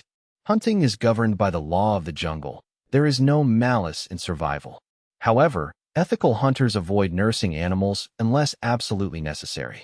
Without a mother, cubs rarely survive, a tragedy that often creates biao, cubs that grow up to hate and eventually kill their own kin to survive. Only those who complete this cycle of vengeance are called biao. The rest remain solitary big worms. Those who survive the forest after being abandoned early are undeniably ruthless. Hunters spare nursing mothers to prevent the collapse of the local ecosystem. It is a consensus, much like how anglers oppose poisoning lakes to catch fish. True hunters exercise restraint to ensure the forest remains sustainable. I stored the panther's body and searched the direction it had looked, finding 2 black, dog-like cubs in the bushes. I picked them up, and though they bit my hands, their teeth were too weak to break my skin. Enough, eat this. I tossed them pieces of deer meat from my space. After a few failed attempts to escape, the scent of meat won them over, and they began to feast. Eat up. I suppose I owe you this. Even if I had known earlier, I would have killed the mother if she refused to leave, as I couldn't sleep with a lethal predator lurking nearby. I would have shown mercy if she retreated, but survival dictated I eliminate any persistent threat. Now, charmed by the cubs' cuteness, I decided to feed them for the time being. Bringing them to the village was impossible. The villagers would never accept them. A headache. I can't release them to die, but I can't keep them. It was a dilemma. They were cute now, but they would grow into dangerous predators. Keeping them in the village was unrealistic, as the villagers would inevitably fear and oppose them. Forget it. Maybe they'll run off while I'm asleep, I muttered. I felt guilty about abandoning them to their fate. Though not currently protected, these creatures would surely be considered endangered in the future. Like a young girl destined to be a princess, I felt a protective urge to spoil them. While not quite that extreme, I found the Black Panther cubs adorable. I couldn't bring myself to dump them, but if they left on their own, it wouldn't be my fault. I wouldn't tie them up, so I decided to let nature take its course. Feeling more at ease, I told them, "Eat up, try to be a well-fed ghost." I offered them roasted meat, unsure if they liked spice, but I enjoyed it myself. The cubs weren't picky, perhaps it was their first taste of salt. They ate excitedly and stared at me for more. Sigh, a final meal then. Fine. To ease my guilt, I gave them more meat. They ate fearlessly, having lost their wariness of me within minutes. Their trust only made me more conflicted, so I stopped watching them. I ate my own meal, having been interrupted by the mother panther earlier. I had tracked the cubs through dense brush using my sixth senses. My reconnaissance ability, which included time regression, allowed me to simulate the mother's path and backtrack easily. Combined with scent tracking, finding the cubs was trivial. Soon, the cubs finished eating, nuzzled my leg, and fell asleep against me. They didn't run. They had settled down because they smelled their mother on me. Although I hadn't touched the mother, their fight had left her scent on me, which the cubs eventually detected. Plus, I was feeding them, so they felt safe. Could it be they're staying because the meat is too good? Great, I've been latched onto, I thought, amused. I decided to wait until morning to see if they were still there. I treated the scratches on my leg with bandages and disinfectant from my space. The wounds were minor, and my strong immune system made infection unlikely. After bandaging my leg, I climbed a tree to rest, leaving the cubs sleeping soundly below. I secured myself to a branch with a rope for safety.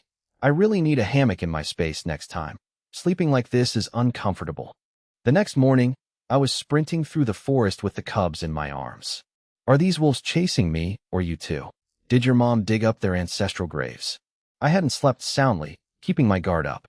I was woken at 7 a.m. not by the sun, but by the cubs' cries. Beneath my tree, hundreds of wolves had gathered. I felt a chill. I was truly surrounded. I had used all 30 arrows in my rifle to break out, but the pack was relentless. The cubs had followed me, and the wolves were still on their trail. I wasn't a saint, but I wasn't heartless either. I considered that the cubs might be bait, but I couldn't just abandon them. My ammunition was running low, and fighting hundreds of wolves was impossible. The cubs were terrified and stuck to me, and the wolves followed their scent. I couldn't bring myself to kill the cubs who trusted me, so I carried them as I fled. Damn it. I'll hide, wait for them to leave, then come back for the carcasses and arrows.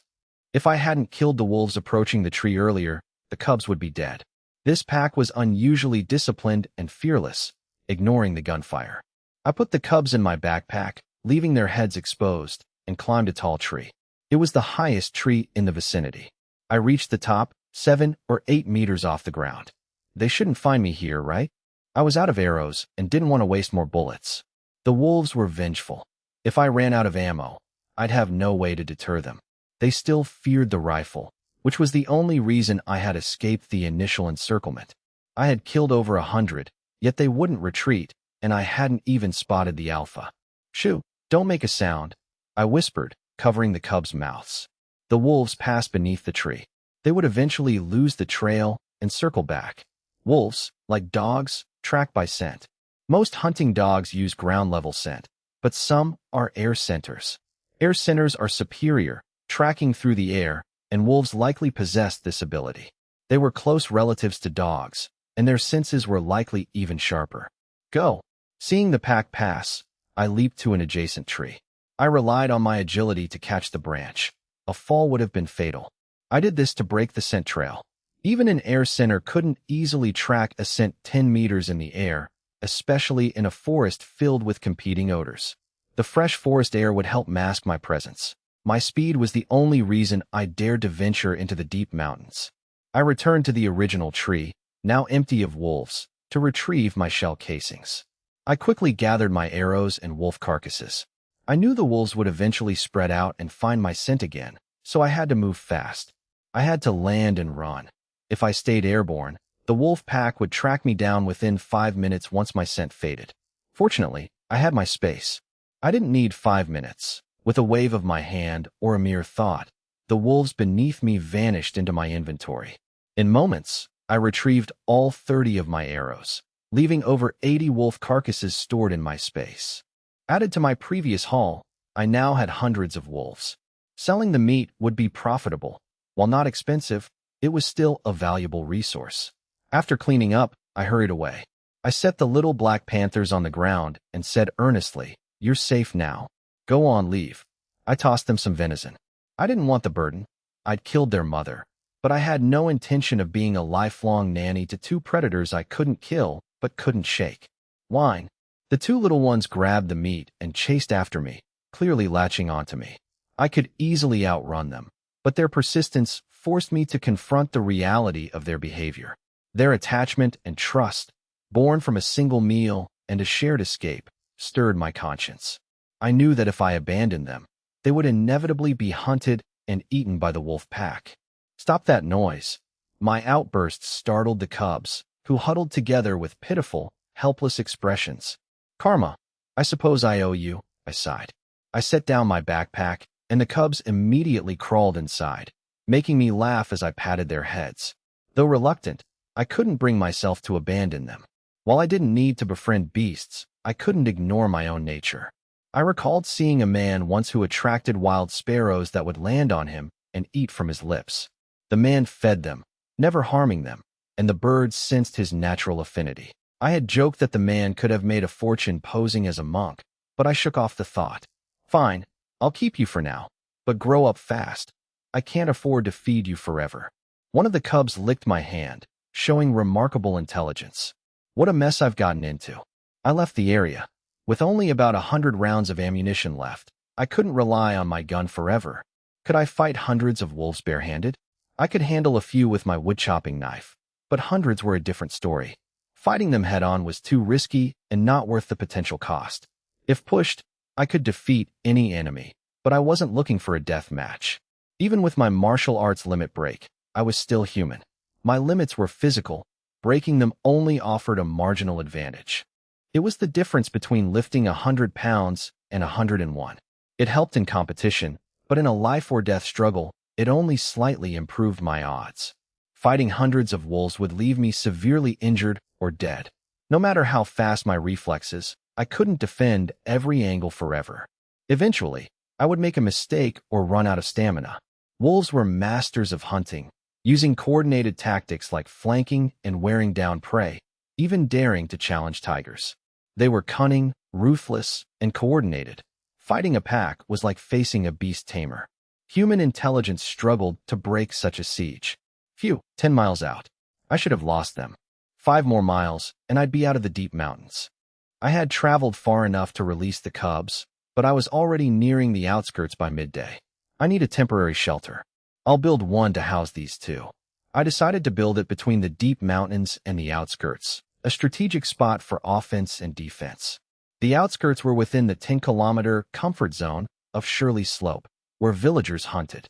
Beyond that lay the dangerous deep mountains. The middle ground was a no-man's land. Hunters avoided it because it lacked resources, and prey avoided it because it was too close to the edge. Predators stayed deep in the mountains where the real game was.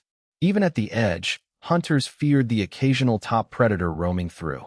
Encountering a tiger there usually meant fleeing, not hunting, as the risk of death was too high. It was a gamble. Hunt the tiger, or be the tiger's meal.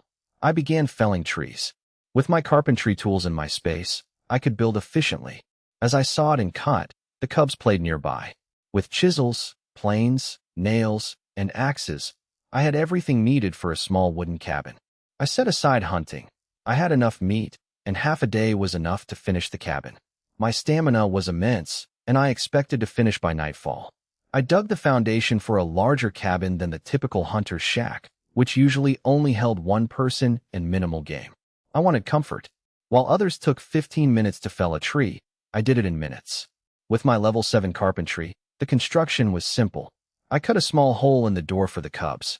I also dug an escape tunnel under the cabin, leading 10 meters away, in case of a predator attack. Designing such a feature was easy for a master carpenter. I furnished the interior with a bed, table, chair, stove, and a nest for the cubs. Though leopards usually slept in trees, the cubs would have to make do with the cabin. I set up a stone stove, fixed with mud, and started a fire. The chimney, modeled after survival shows, was made of mud to vent smoke outside. Here, this hay is your bed. Understand. I patted their heads and gave them each a wooden bowl of raw meat. I collapsed onto my large wooden bed, covered in hay. I should have kept a blanket in the space, but it's summer, so this is fine. Once the meat was cooked, I ate my fill, tossing a few pieces to the cubs. By the time I finished, it was past 8 in the evening.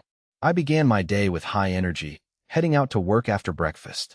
The 2 little black panthers followed me closely, but I didn't mind, as I planned to stay within a few miles of the forest edge. Whenever I caught prey, I would gut it to feed the cubs. They were obedient. A single gesture from me would stop their antics, and they would mimic my hunting stance, crouching low and watching intently. We hunted all day, bagging about 700 to 800 caddies of game, largely thanks to encountering 2 wild boars. By dusk, I returned to my cabin with the cubs. I cooked meat for the cubs, finding that my beast-taming skill worked well on them. They were already learning my hand signals. With plenty of prey already secured, I spent the day hunting casually, treating it more like a game.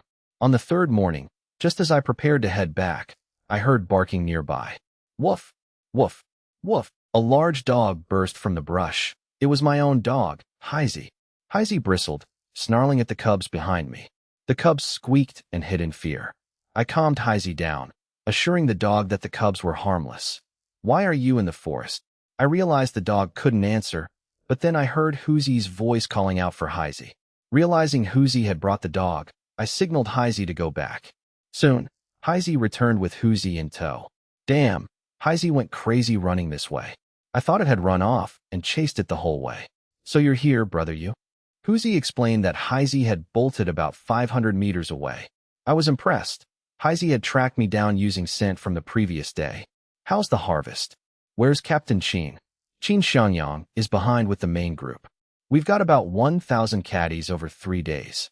That was a meager yield for 20 people over 3 days. It averaged out to only 17 caddies per person per day. Game is scarce, Hoozy complained. Qin Xiangyang sent me to borrow Heisey. Otherwise, we'd have even less. Hoozy didn't realize that without my tracking ability, this was normal. Most hunters were lucky to catch a few rabbits or pheasants. My success was due to my own tracking skills, which the others lacked. Heisey was well trained, but had become a sly dog, prone to laziness. Once full, Heisey would slack off, pretending to work while actually doing nothing. I, with my superior senses, knew exactly when Heisey was faking it, as I could smell the prey the dog ignored. Does Heisey work when I'm not there? Don't get me started. That little ancestor demands meat and organs every time we make a kill, or it just plays dead and refuses to move. Only Hoozy could manage the dog at all. Hoozy finally noticed the cubs. Wait, brother you are those black leopard cubs? Hoozy was slow to notice them hiding behind me. I found them. I'm raising them for now. Hoozy tried to touch them, but the cubs hissed, and Heisey growled. I scolded them, telling them not to scare the cubs. Hoozy rolled his eyes, noting that as predators, the cubs were the ones who should be scary. I declined Hoozy's offer to bring the rest of the team over, telling him to return first. I didn't want my secret base exposed, fearing someone might steal or sell the cubs. The cabin couldn't keep people out, and I didn't trust the group. Hoozy agreed to head back. Heisey refused to leave with Hoozy, so I promised to bring the dog later. Hoozy left alone. Heisey growled at the cubs. I recognized the territorial aggression. Heisey was jealous of the cubs. It was clear the dog felt its position was threatened. I gave Heisey a swift kick. Cut it out. You'll be the one whining in a few months, so stop acting tough. Don't bite them, understand? Heisey whimpered in submission. Since I'd been found, my solo hunting trip was over. Besides, the team needed Heisey to be productive. Without the dog, the military unit was effectively blind. As the organizer, I needed the group to have a successful haul. Back at the cabin, I fed the animals and pondered whether to keep the cubs there or take them home. They were too small to be left alone safely. But if I brought them home, I risked liability if they ever grew up and hurt someone in the village. People would blame me if the leopards ever bit anyone. Still, I decided to take them home for now. I couldn't leave them behind. They would follow me and likely get lost. I put the cubs in my backpack and sprinted home. The 10-kilometer journey was nothing for my speed. Heisey struggled to keep up. Upon arrival, I handed the cubs to Huang Sui, warning her to keep them locked inside. The cubs were fluffy and harmless. Huang Sui easily picked them up by the scruff. "I've got them, don't worry." She planned to build them a nest.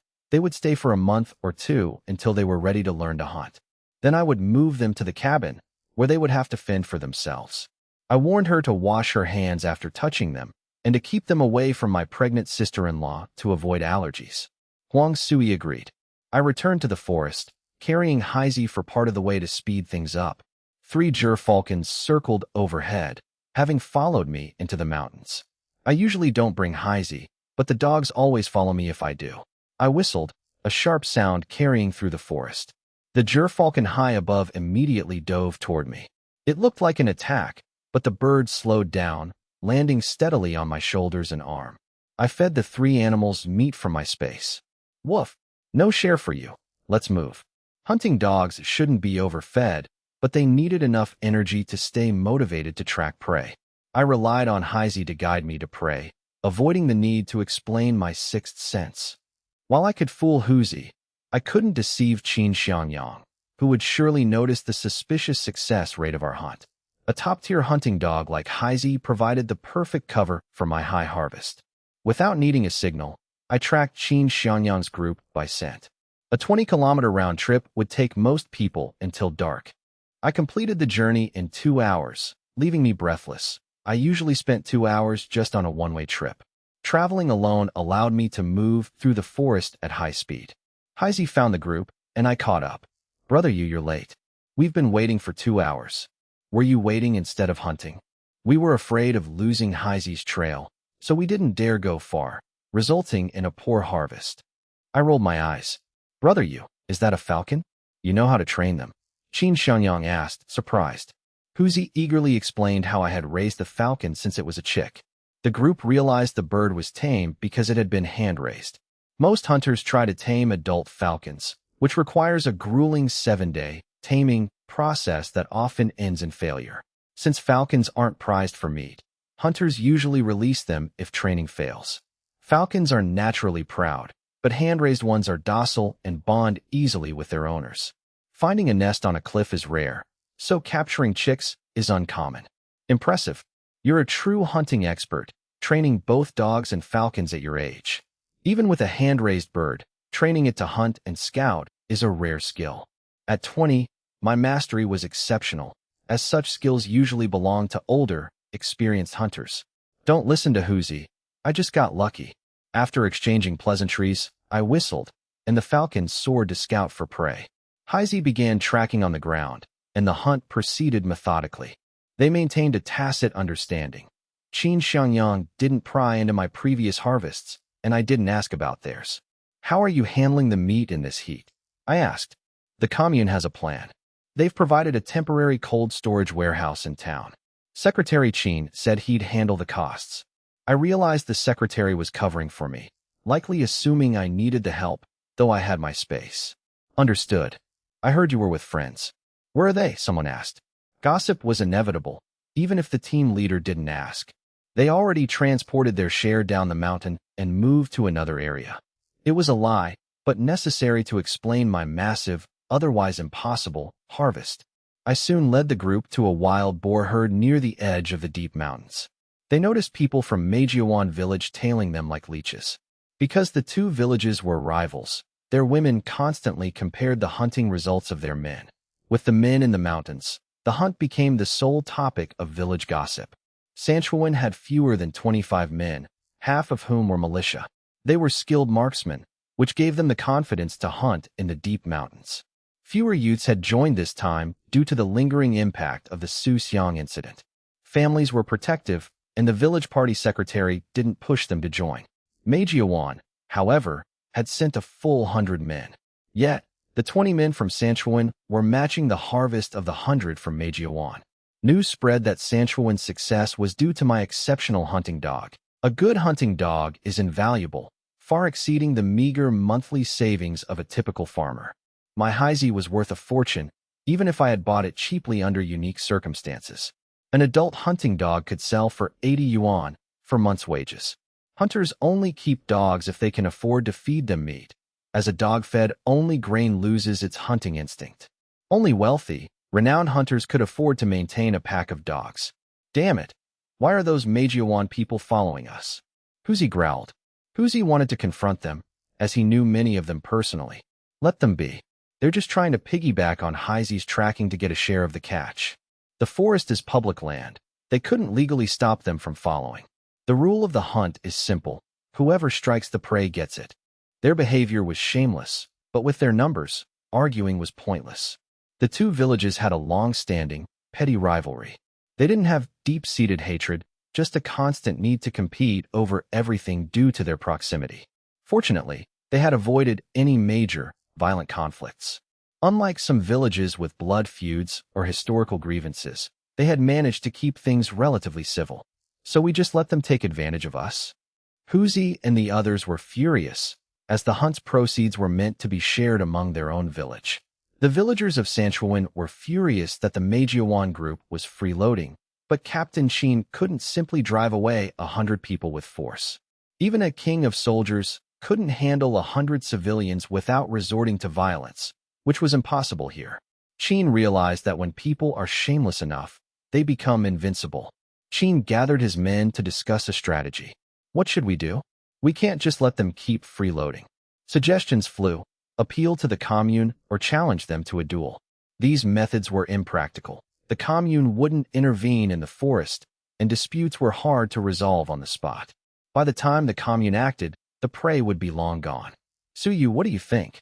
Qin Hopedai, the group's most resourceful hunter, had a plan. First, tell me, can everyone here climb trees? The group was confused by the odd question, but answered anyway. Of course, we're militia candidates, they boasted. I rolled my eyes. Follow me then. If they want to freeload, let's see if they have the skill for it. Trusting my wit, the group agreed to follow my lead. I sighed at Qin's praise. I preferred results over flattery. Huzi, who admired my cleverness, followed me without question. As they neared the deep mountains, the others grew nervous. I told them to wait while I handled the Mauser group. I approached the Mauser group, who watched me with suspicion. Is he coming to drive us away? One asked. It's public forest, not his home. Why should we listen? Their leader, Ma Guoyang, a sturdy man, watched me approach. What do you want, kid? I ignored the hecklers and headed straight for Ma Guoyang. I need to talk to the captain. Move. Ma Guoyang was smoking his dry tobacco. He knew freeloading was shameful, but he had to prioritize his village's survival. He couldn't oppose his own people, especially when they used the excuse that the mountains belonged to everyone. It was a shameless but effective argument. There was no proof they were intentionally following. They prioritized feeding their families over their reputation. Ma Guoyang couldn't afford to be noble if it meant his people went hungry. I offered a cigarette, but Ma Guoyang declined. Ma Guoyang felt guilty but felt he had no choice. His men were desperate. Poverty often forces people to lower their moral standards just to survive. Economic conditions dictate social behavior. One cannot demand high standards without the necessary infrastructure. Suyu, what do you want? Ma Guoyang asked. He remembered me from the previous conflict with Lai San. I was famous in the region for donating chicks to widows, earning me a reputation as a god of wealth. These gifts were personal property, not collective assets. Everyone in the commune knew my name. For the poor, I represented a lifeline. We're setting an ambush. I'll act as bait to lure game. I suggest you prepare yourselves or stay far away to avoid getting hurt. The Mauser men were skeptical. Trying to scare us? We aren't afraid of you, they jeered. They viewed my warning as a trap, projecting their own malice onto me. I was being sincere. I had to warn them to avoid legal trouble for harming comrades. Failing to warn them would be a serious error, regardless of their behavior. A failure to warn could be interpreted as intentional sabotage. I'm just giving you a heads up. Believe me or not, but stay away if you aren't prepared. Ma Guoyang stopped his men from attacking me. Thanks for the warning, but we'll manage on our own. I noticed the tension between the two groups. I wanted to avoid a direct confrontation between the two villages. I'm heading back.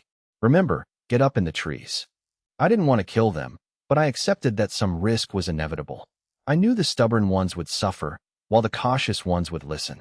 This served as a natural filter for my enemies. Qin was relieved to see me return safely. Ma Guoyang watched as the Sanshuiwan men climbed trees and camouflaged themselves. They're actually hiding. Is he serious? They doubted one person could lure beasts safely. Regardless, we should climb trees too, Ma Guoyang decided. 20 men refused, arguing that one person couldn't lure enough beasts to threaten 100 men. The group split. The stubborn ones stayed on the ground, refusing to show weakness. Ma Guoyang, Ma Dui, was skeptical of me. He knew I was a decent young man who helped impoverished households, but nothing more. He decided to climb the tree not because of my warning, but because he saw Qin Xiangyang, Qin Dui, take it seriously. As fellow militia captains, Ma knew Qin wouldn't indulge a young man's nonsense. If Qin believed me, then he had to prepare for the worst. Ma trusted Qin's judgment. The man was no fool and wouldn't act without reason. However, others in the group were doubtful. They questioned the feasibility of luring a massive herd of game, fearing they would become the bait themselves. Unable to convince everyone, Ma allowed those who wished to climb trees to do so, while the rest prepared to fight from the ground. Suyu, are you really going to lure the game? Qin Dui worried about the danger, but I remained resolute, urging everyone to take their positions. Don't worry, I'm fast at climbing, I replied. I then approached the Meijuan group, only to be blocked by a defiant crowd and a descending Ma Dui. Comrade Suyu, what are you doing? I felt annoyed. I didn't care about their survival, but I was responsible for the outcome of this commune-led operation. What's the meaning of this? I asked. Simple, they replied. We don't believe your nonsense. They mocked me, suggesting I stick to hunting with my dogs instead of playing tricks. Don't think you can fool us, they sneered. Ma Dui watched, feeling his authority slipping. Unlike Qin, he was an older, retired soldier, and the village youth were becoming increasingly insubordinate. Though he was physically strong, he wasn't invincible, and his influence was waning. The youth were frustrated by the limited militia spots, and their resentment toward Ma Dui was growing. They openly disrespected Ma Dui, calling him a coward for being swayed by me. While the actual militia remained loyal, the village youth were a different story. Ma Dui, what's going on? I'm trying to help you all get a share of the hunt, I stated. A man tried to shove me, but I countered with a grapple, twisted the man's arm, and kicked him in the rear. The man sprawled on the ground. I ignored him, refusing to let the man's arrogance provoke me further. The man felt superior because of his age and hunting experience, viewing me as a mere child. You dare kick me? The man shouted. His 20 companions prepared to swarm me. Stop, Ma Dui roared. The group froze. They dared not defy the man appointed by the village party secretary. To disrespect Ma Dui was to disrespect the party secretary himself. Despite his age, Ma Dui still commanded a residual aura of authority. His imposing physical presence was enough to make even Huang Shan and Su Sheng wary. He started it, the man complained. Qin Dui arrived with his armed militia, their weapons ready, creating a tense standoff. The Meijuan men jumped from the trees to surround them, siding with their own. What is the meaning of this, Ma Dui? Qin asked. Qin's 20 men were now surrounded by 100 villagers. It's a misunderstanding, Ma Dui said, ordering his men to stand down. Ma Dui's experience and steady hand kept the situation from escalating. The militia obeyed immediately, and the rest of the villagers followed suit. Are you all right? Qin asked me. I nodded. A villager interjected. Why ask him? He started it. Qin ignored the villager, focusing on the two captains' authority. Shut up. Ma Dui barked at the man. The man retreated, seething in silence.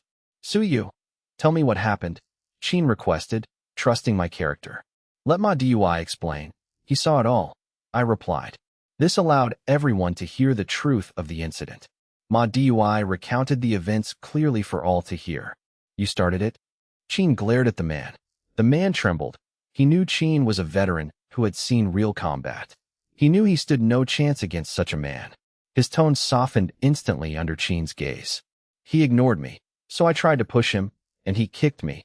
the man muttered. I retorted, I was talking to your captain, and he was buzzing around like a fly. I'm not his father. I don't tolerate that behavior. The crowd chuckled, leaving the man humiliated. Qin mediated, it's hot and tempers are high. Let's call it a misunderstanding and move on. Qin's diplomatic approach saved face for everyone involved. In the village, unless one was being severely bullied, adults rarely intervened in fights between peers.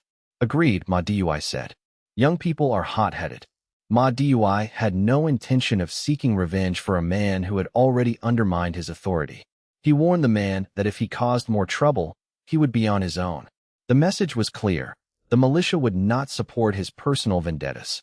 The man was forced to swallow his pride. I asked why some hadn't climbed the trees.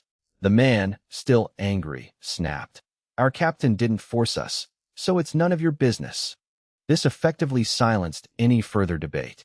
It challenged the authority of the captains and reminded them of their roles. It also warned the outsiders not to overstep their bounds by dictating orders to another village. I seized the moment to speak. We're all neighbors. We don't want to see you get hurt. We've warned you. But if you ignore us and something happens, the commune will have to step in. Isn't that just adding a burden to society? The implication was clear. If they refused to listen and got injured, the commune would be stuck paying their medical bills. If they wanted to opt out, they had to sign a liability waiver. I produced paper and pen, drafting a statement. If my hunting method led to casualties, the victims would bear all costs themselves, and I would hold no responsibility. The document appeared to protect the commune, but it was actually a clever move by me to shield myself as the mastermind of the hunt. Captain Ma, what do you think? If they sign, we won't force them. If not, they must climb the trees and stop acting like mavericks. Why should we cause trouble for the commune if we can avoid it? With the stakes raised to sabotaging the commune, the 20 men felt pressured. Captain Ma could have forced them, but he lacked conviction. Initially, Ma hadn't fully believed in the plan, so he hadn't insisted. Now, unwilling to backtrack, Ma thanked me and told the holdouts, if you're afraid of dying, climb the trees. If not, sign the waiver. Ma wasn't going to coddle them after they'd mocked his caution earlier. Cornered and goaded by me, whom they despised, the men gritted their teeth and signed. I, Qin Xiangyang, and Captain Ma then finalized the strategy for luring and distributing the prey. This collaboration made Ma feel better, as it was now a fair partnership rather than a free ride. After Qin led his men to the trees, Ma's subordinates questioned him. Captain, do you really think that kid can lure a pack? They had already spent the winnings in their heads. If nothing appeared, it would be a huge disappointment. Who knows? The kid said 2 hours. We wait. If there's no harvest, we're all in the same boat. What's there to fear? They agreed. It would be unreasonable for me to hunt alone while they waited. Enough talk. Get in the trees and stay hidden. Don't fire until the signal. Anyone who ruins this will answer to me. Before leaving, Ma glanced at the 20 men who refused to climb. Ma Ping, even if you don't believe him, don't sit in the open. Move to the side. You're in the path I am using. Thanks for the concern, Captain, but my fortune says I'll live to 80. Come on, boys, let's play tic-tac-toe. They sat in the shade, using stones and twigs to play, completely engrossed. Ma shook his head. Captain, look, Qin is digging a horse-tripping pit, a subordinate noted. Qin was indeed digging a trench, covering it with brush, and marking it to prevent accidents. They didn't tell us. Let's dig our own. We don't have shovels. We'll help them and borrow theirs. It was a logical plan. They rushed over, using sticks to move dirt, and the large group made quick progress. Once finished, they asked to borrow the tools. Qin couldn't refuse after they'd helped, but he declined their offer to keep working, telling them to hide instead. Ma's team returned, dug their own pit, and marked it with red string. Look, Brother Ping. Someone pointed at the markers. Ma Ping gathered his group and whispered a plan. After finishing their pit, they climbed the trees, then immediately claimed they needed to use the latrine near the trap. While some went to the trap, others staged a fake fight to create a distraction, ensuring those in the trees wouldn't notice their sabotage. Ma intervened in the fight, and the group returned. Did you do it? Don't worry, Brother Ping. I moved the markers. If he runs past, he's falling in. Too bad we didn't put a blade in there. Some laughed, but a younger one hesitated. Brother Ping, will that kid get hurt? It's only a meter deep. He won't die, but if a beast falls on him, that's his bad luck. We didn't dig the pit. If he dies, it's fate. We had nothing to do with it. Keep your mouth shut. If anyone talks, don't blame me for being ruthless.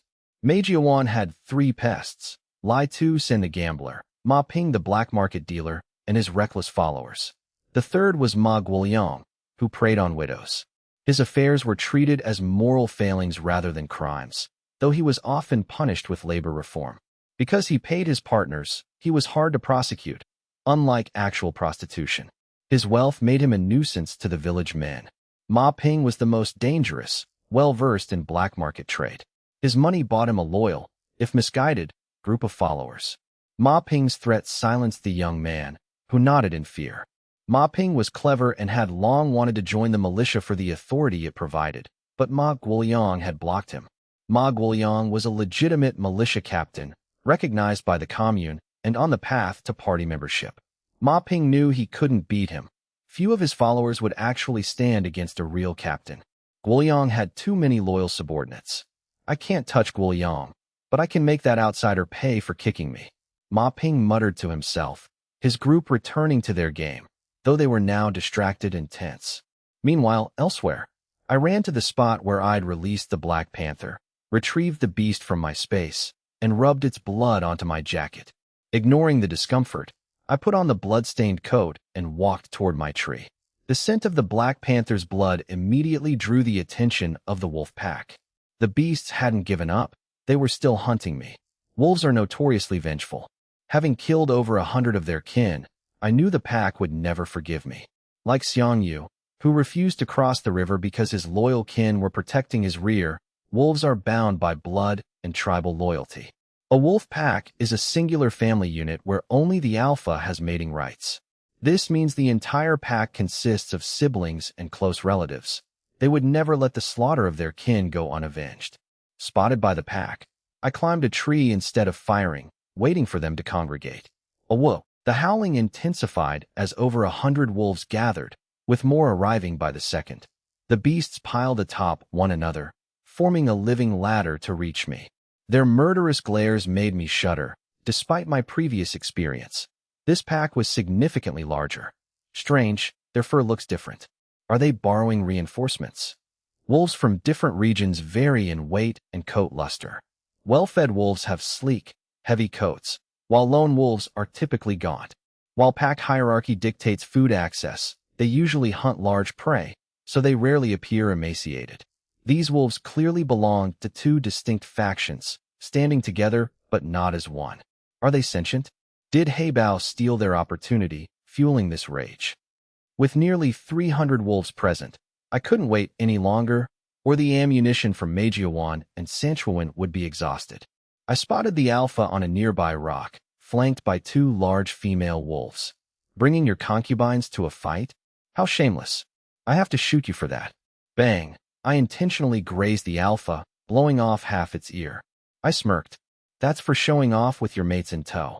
I vaulted from tree to tree, then swung myself into the air like a projectile. Landing steadily, I sprinted away, firing occasionally to keep the hundreds of wolves in pursuit. I dared not kill the alpha, lest the pack scatter and ruin my plan.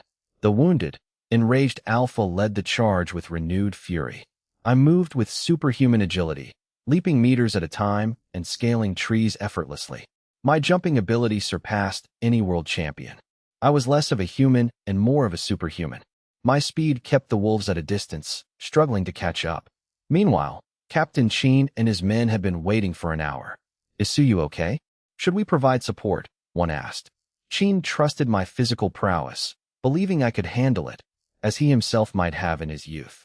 Had Qin known I had lured hundreds of wolves, he never would have been so calm. Trust him. We wait until the agreed time. Qin checked his pocket watch, lingering on the photo of a woman inside. His men knew the photo held the secret to his past, though none knew the woman's identity. In this era, a pocket watch was a symbol of status, far beyond the reach of commoners. Captain, gunfire. Suyu is here. Qin snapped the watch shut. Aim carefully, don't hit Suyu. Let them get close. Captain Ma heard the shots too and gave similar orders to his men. Did he really bring them here? Should we hide? Ma Ping slapped the man. Coward. If he's brave enough to lead them, we'll be fine. Sanshuiwan will probably steal the kills anyway. If you're that scared, why enter the mountains? We're ahead of him. If anyone dies, it's him. The man stared in terror at something behind Ma Ping. Are you stupid? Ma Ping turned just as the Sanshuiwan group opened fire. Bang, bang, bang. The Manhwa men, though further back, were decent shots and joined the fray. With so many wolves, even blind firing could land a hit. Move, I shouted as I passed Ma Ping. His men scrambled to run. They couldn't fire. The wolves were too dense, and they'd be swarmed instantly. They tried to climb trees, but the wolves were too fast, leaping high to drag them down. Fire! Shoot! Captain Ma panicked, realizing the scale of the threat. Had he known, he would have forced the 20 men to climb earlier. The horse-tripping pits only delayed the pack for 10 seconds before they filled them with their own bodies. The sheer volume of wolves rendered the pits useless. I didn't avoid the pits. I leaped over them with ease, though I suppressed my true speed to avoid suspicion. If I'm going down, you're coming with me. Ma Ping raised his gun at me, unaware of my danger perception.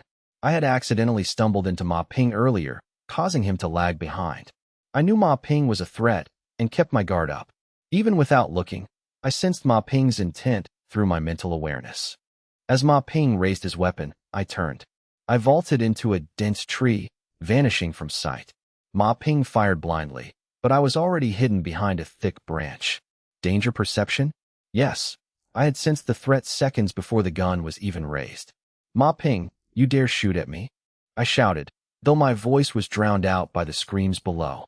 My shout was deliberate, but the agony of the men being mauled below drowned out my accusation. My voice was mostly drowned out, but those nearby in Manhwa heard me and witnessed Ma Ping firing at me. Ma Ping's attempt to use me as a human shield caused me to hesitate, leading to his immediate death as the wolves swarmed him. Watching a man's throat get torn out by a wolf, Ma Guoliang roared in agony, ordering his men to kill and retreat to the trees. The battle turned into a frenzy. The wolves charged recklessly while the militia fired from the trees, supported by the Sanshuiwan group. Over 120 bullets were fired, but poor coordination led to multiple people targeting the same wolves, reducing efficiency. Despite this, each volley still managed to take down at least 50 wolves. This was a decent result, considering many lacked the marksmanship to hit moving targets in the chaotic fray. Charge with me. Ma Guoliang, eyes bloodshot, leaped from his tree, brandishing a rifle equipped with a bayonet. He fired a shot, then immediately used the bayonet to pin a lunging wolf to the ground. With his bayonet alone, he killed several more wolves. Inspired, his men jumped down, fighting in 3-man teams, back-to-back, reloading and stabbing in a rhythmic cycle. Ma Guoliang's leap wasn't madness. He saw the wolf pack thinning and realized it was his only chance to save his men. I joined the fray, not to save the scum, but to avoid being blamed for the wolves I had lured. Ma Guoliang, save your men. I'll block these beasts, I shouted, kicking a wolf aside and standing my ground. Seeing me fighting, the Manhwa men felt ashamed to stay in the trees and joined the battle. They jumped down in small groups to engage the pack. It looked easier than it was. Despite the numbers, over 70% of the 100 men were injured and exhausted. Seeing Manhwa's ferocity, Qin Xiangyang led the Sanshuiwan men down to assist. He didn't force his men, knowing Sanshuiwan couldn't afford further losses.